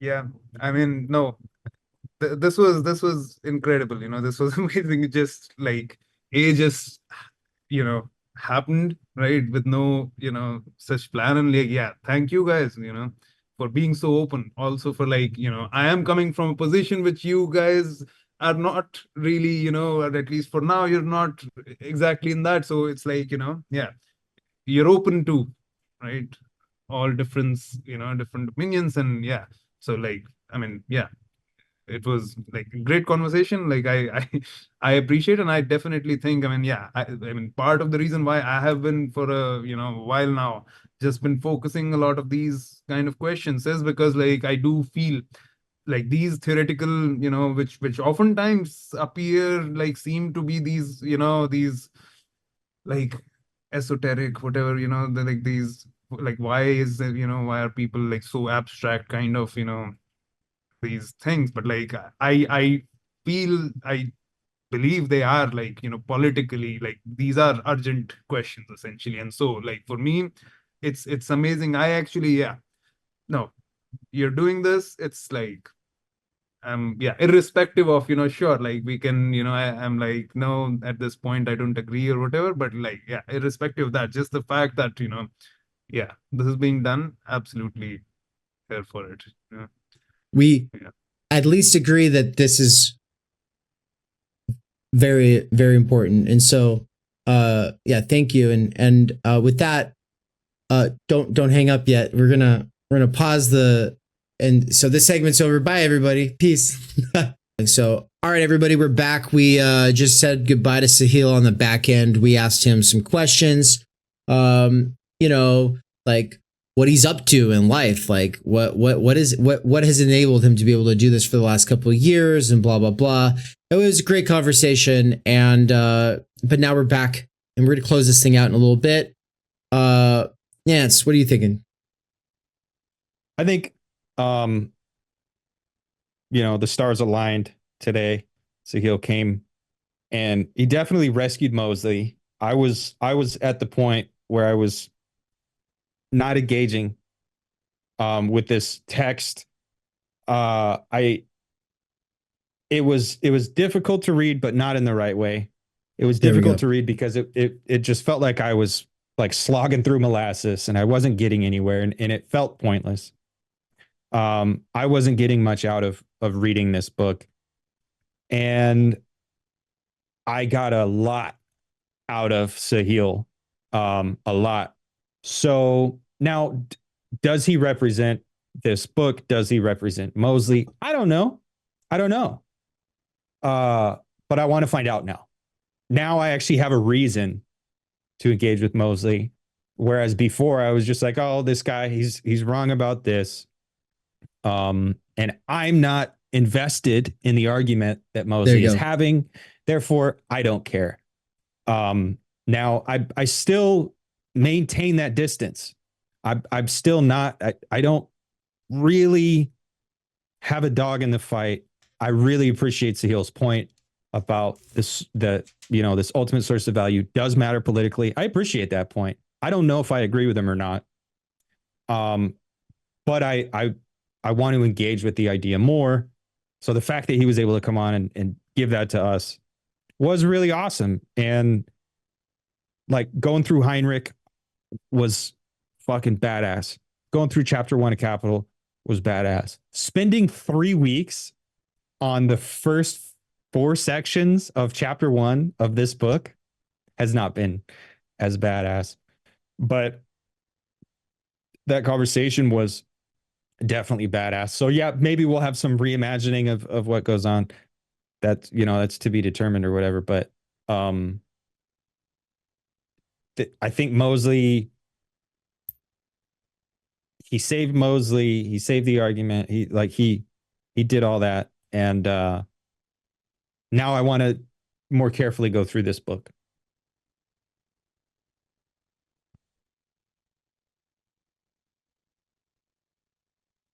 I think that the idea that you don't have a dog in the fight is one of those kinds of ideas that undermines any reading of any text. But it's not something that you can just simply tell yourself, oh, I'm being a bitch. I do have a dog in this fight. I have to take it more seriously. It doesn't work. That's where human beings matter. That's where there's a resistance that comes through the other that matters. And I think that, part of the medium we've invented here with Theory Underground. And when I say we've invented, I mean, you and I have invented Theory Underground. It was my brain baby and it's the product of my labor, but it is also something that we have sort of co-determined, articulated, kicked back and forth, played with throughout its development. Really, because you were there from day one and you've done all the courses, and we've done 100 times more stuff on the back end than we have on the front end. So at this point, it is our medium. And, the tour was probably cool for some people and interesting for some others and maybe profound for 1 or 2 people. But ultimately, it was just a vehicle for us you and I figuring out, what is this medium? Why do we think it matters that people are able to break into the space in a sort of real way? And it's like that, because we did the tour, there's like now this haunting presence that we'll be back, or that we'll be coming to a city near you. Like there's this idea now. And because we had the Zoom calls in the room with us, there's this idea that the person who's in the live chat on the YouTube side might come into the YouTube side and then might decide to intervene on a physical side. Like we're really playing with this medium, and it changes things. It has changed the world. For us, it's changing how we think, how we operate. And we, for the last couple of weeks, were falling into Reactville with the reading of Moseley. And it was fun in the moment, but it didn't feel good afterwards. It doesn't have staying power. And that is a product of the medium. It's an actual tendency of streaming. It's like this, it is like we want to make it more interesting. But we would have just kept doing that. And we probably would have either become people we didn't like, and eventually we wouldn't recognize ourselves any longer, or hopefully more realistically, we would have just aborted mission. We probably would have gotten to like another section of Moseley and said, fuck that shit. We're over it. Let's just get back to Capital. And now we've got our shit figured out and now we're good.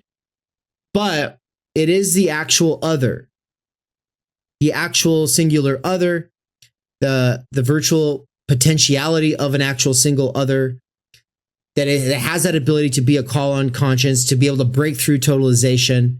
And that's what this idea that we don't have a dog in the fight is also because we've kind of totalized the standpoint, this idea of like the why people care about the labor theory of value, or it's like, well, yeah, but ultimately it comes back to kind of like this specific kind of revolutionary ideal that I get it, but also disagree with it because it's missing these things that I think it would have to take seriously. And since none of those people take it seriously, well, then I'm not going to take it seriously. Like, there's all these factors that kind of come into it. And so, yeah, Sahil was like this wrecking ball. And that is what, totality of infinity is all about, is about the other being that. And, but also, he's a cool guy, and he knows a lot, and he's good at talking, and he's also extremely good at listening. And it just wouldn't have worked if he had been on here like in the chat trying to argue with us and saying, "Hey, you should bring me on." But because it'll never work that way. The respect thing has to be there, and for some reason, it was there. And it wasn't there when you first heard about or read his comment, but then you were saying it grew on you. And you were thinking like, damn. But even then, it's funny, I didn't realize he was a Moseley boy. Right? Like I thought he was just telling us. See, that was the crazy part. In the comment when we're all like, we agree, man. What's the issue? We're just misspeaking. No. It goes further. We didn't realize that his agreement went further than that. That it actually went as deep as, no, but also Moseley wouldn't have a problem with saying that. And it's just like, what? And so, yeah, it was like a moment where he was like to me, I felt he's like, look at me in the eye, and he's like, no, man, you can't have that cake and eat it too. But not in an internet way, not in a way of like, you're wrong, I'm right, like not oppositional at all, in a way where he's like genuinely concerned about understanding yes, what we're talking about. Yes. But no, he asked good clarifying questions before responding. Mm-hmm. That is a thing that most of the internet does. You know what I mean? Like our experiences with people who want to intervene, they don't try to really figure out where we're coming from before they respond. It's been a constant thorn in our side. And so like that was excellent.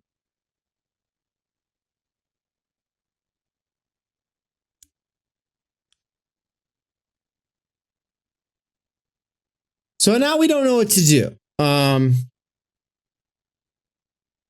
I think we need to take a couple years off and go do acid, like, in Madagascar, and, find ourselves, and then we'll come back and we'll do it better. All right. But since we don't have a couple years, and we don't have the money or the time or the drugs, we'll just have to figure out what to do. But, consider us like humbled, and we're going to have to approach this more seriously. And bringing it back to the idea that you don't have a dog in the fight, I want to say that, like, yeah, that bucket of ice water that actually comes from like meeting someone who breaks the totalizations, and then you're like, oh, okay, now there is a dog in the fight. Like, well, I also want to say that, like, yeah, if Daniel Tutt or Sahil or Chris Catrone were to read our main works that we're ultimately developing for our own projects, and they couldn't get it, or they felt like their position was not represented properly, or that we were kind of missing something so essential, I would think that we were wasting our time. And it's not because Marxists are the only people that matter here. I would say the same thing of Keynesians and MMT bros and libertarians. The that's the goal here, is to be able to get ourselves to some point. And I guess what I was hoping would come about through Capital Mondays is that somehow we would actually get this kind of more serious engagement, this more serious I don't know, it's like some people are just coming out of the woodwork here, you know, and it's awesome. So thank you guys, everyone who's like coming out of the woodwork, and the people who aren't coming out, who are just in it. We don't know about you. Just thank you. We appreciate it. Yeah. We're about to cut this thing off. We'll be back with a new plan next time. So yeah, it happens every Monday. You can watch it live on Twitch, or you can catch it at the premiere on YouTube the following Sunday. That's how we do it nowadays. That's how it happens. And Sahil figured it out on his own, but now you guys all know. Man, he hacked the mainframe. Yeah, dude. Yeah, it's like he was watching TV and then all of a sudden he was on it, you know? Yeah. And I felt like I was just like, man, as I was doing it, I was like, this could be stupid. This could be like a real waste of time, or this could be, because you never know. There's just such a risk factor with like bringing someone on from the audience. And I've seen, the only places I've really seen that get done is like, I don't know, like back in the day when Vosh was new. I remember watching him do that with people. There'd be someone talking shit in the chat. People like, come on stream, let's talk about it. And then he'd make them look like an idiot or whatever. And it's like, that's not a model I like. You know, especially since he does like to find someone who doesn't know what they're talking about, who holds the position. Version. Yeah, he likes to find the worst version. What we did was the opposite. We brought on the best version.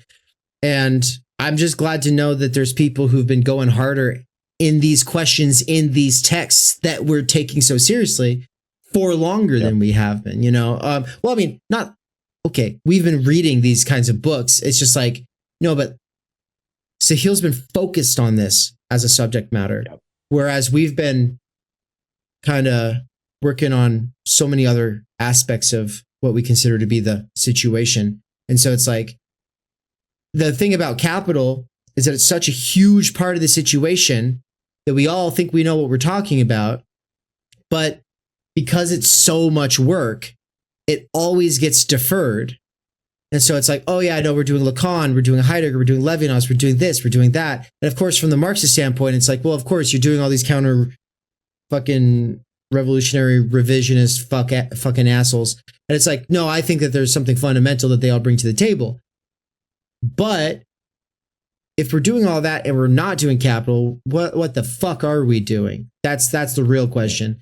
And then it's like, well, we can't just give a whole year to it. We can't just give, you know, a class to it. It actually has to just be like a regular part of our life. And so Capital Mondays ain't going away, but like I need to figure out like what the new structure is, because and maybe we'll just continue on from right here. Maybe not. Like I want to figure it out though. But it definitely is going to have something to do with, from now on, we're going to be even a text like this, like even if we think, oh yeah, here's like the counterpoint. Well, if it's really the counterpoint, if it's really worth taking seriously Capital Mondays, then we should have already skimmed it and had some notes prior to coming into it. Really, it's the forward conception. You want to have that forward conception first. All right. What do you want to say to closing thoughts here before we close out, Nance?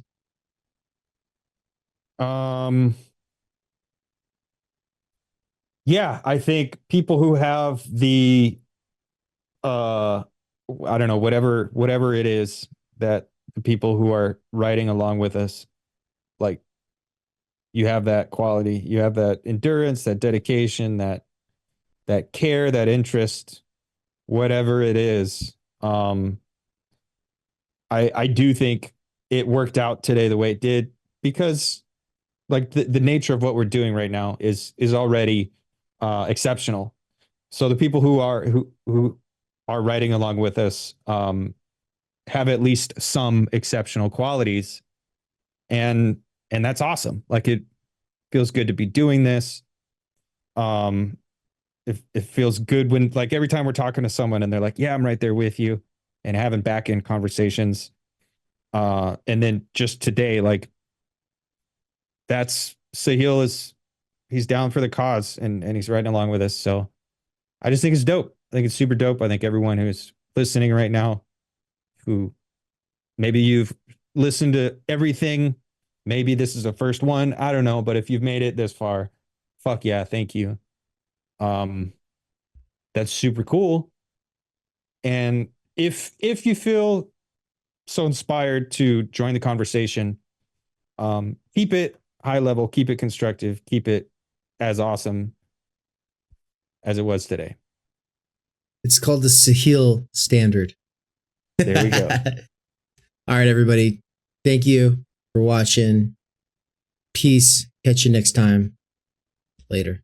Thinking is super uncool, and that's why you should do it. It's just like almost anything that's like cool anymore. Yeah, it just sucks. And I think that's like what the underground movement has always been about, is just like seeing what's in the mainstream, being like, it ain't there, and kind of like cobbling something together, you know? And yeah, it's a little mismatched, but that's like its beauty. We cannot do direct revolution, but the only way to lay the foundation for it is to do what you are doing to move the underground. It's a theoretically correct title. Welcome to Theory Underground, where workers with earbuds can find genuine liberation from necessity. Research at Theory Underground focuses on what is most important for understanding our current situation: theory of the subject, capital, time-energy theory, critical media theory, CMT, and the most essential critiques necessary for understanding why the theory, ideology, and common sense of influencers left to right misses the mark. We bring primary texts from leading lights of diverse fields to bear on topical issues and works popular in our current world. Theory Underground is a publishing house as well as lecture course and social media platform. You've been reading Underground Theory. Yes. And amazing book.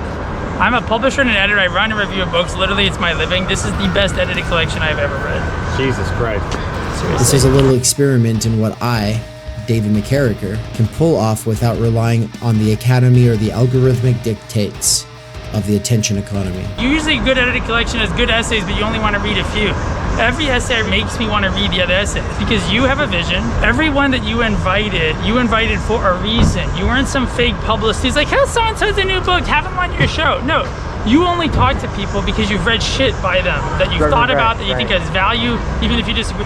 So I think that's what's amazing. I believe that I am, like so many others, pioneering a future in which educators can form learning webs that will make learning as a way of life enjoyable and emancipatory. However, before these tools become accessible, they have to be experimented with. That's why I built my own website and app using nothing more than my own saved wages, 5 patrons, and some small classes of students over the last year. Of course, I also have had my wife Anne's moral support and help with accounting so that I don't get in trouble with the IRS or whatever. In less than a year, Theory Underground has already put out 8 courses, 2 books, one, my book, Timenergy, and the other, Underground Theory, which has over 30 contributors, including works written by students at Theory Underground, some of my fellow travelers, and colleagues in the broader universe of underground theory. Beyond the books and courses, though, you will also find interviews, reading exegetical reaction sessions, and live weekly events for working class autodidacts, independent researchers, and renegade academics. These include a variety of clubs and cohorts that meet on a weekly or monthly basis. If you want to get involved, there are 4 main subscription levels. Think of it like a gym membership, but for your mind. The point is to make learning, practice, and theoretical comprehension a way of life. Support at this stage of the operation is more crucial than ever because my savings were used up over the last year of getting this established. If I can triple my subscribers in the next 2 months, I can quit my gig at Amazon and focus on this work full time. All I need is a few more people at each of the levels or a couple big time patrons who just want to see it happen. Right now I am doing a patron and site subscriber drive, so excuse the commercial. But if you end up really liking what goes on at this channel, consider signing up soon. If you cannot afford it, but want to get involved with some of the stuff behind the paywall, I have made a financial aid scholarship you can sign up for here in the description. Quick side note, some people ask about the profit motive. At this point, I have not actually made a return on any of my investment in terms of the amount of time energy that I put into things, the amount of savings I've actually put into things, the opportunity cost of the work that I'm doing as opposed to the other kinds of things that I could be doing for money. But more importantly, I don't actually make enough to pay for my cost of living. The goal is to make enough for my cost of living, and then once that is achieved, everything over that amount is going to go towards expanding the operation to the point where I can hire Michael Downs, aka Mikey of The Dangerous Maybe, to be a full-time researcher and part-time teacher at Theory Underground. All right, so with that aside, I just want to say also, if you are a worker with earbuds, what's up? I see you. I work at Amazon part-time, and everything I do is for my past self who used to work there full-time. Most workers with earbuds couldn't care less about theory, but I do believe a working class intellectual revolution could grow out of the underground theory scene. My hope is that what I have built here will contribute to making the scene something more than just a scene, and you into something more than just a scene kid. We're trying to make this into a real intellectual milieu capable of leading a way forward beyond the imminent crises facing humanity. But for that, we need thinking now more than ever. Start thinking. I hope that you either will or have enjoyed the program, and also make sure to like, comment, subscribe, and leave this playing in the background all the time while you're doing other things. Playing long-form Theory Underground content in the background while you do things has, in the near future, been scientifically proven to emancipate minds from the functional illiteracy imposed on workers by the structural stultification of time energy. This is achieved by reterritorializing circumspective concern. Also, to some degree, it is for the algorithm. Think of it like a gym membership, but for your mind! I love you so much. I love you too.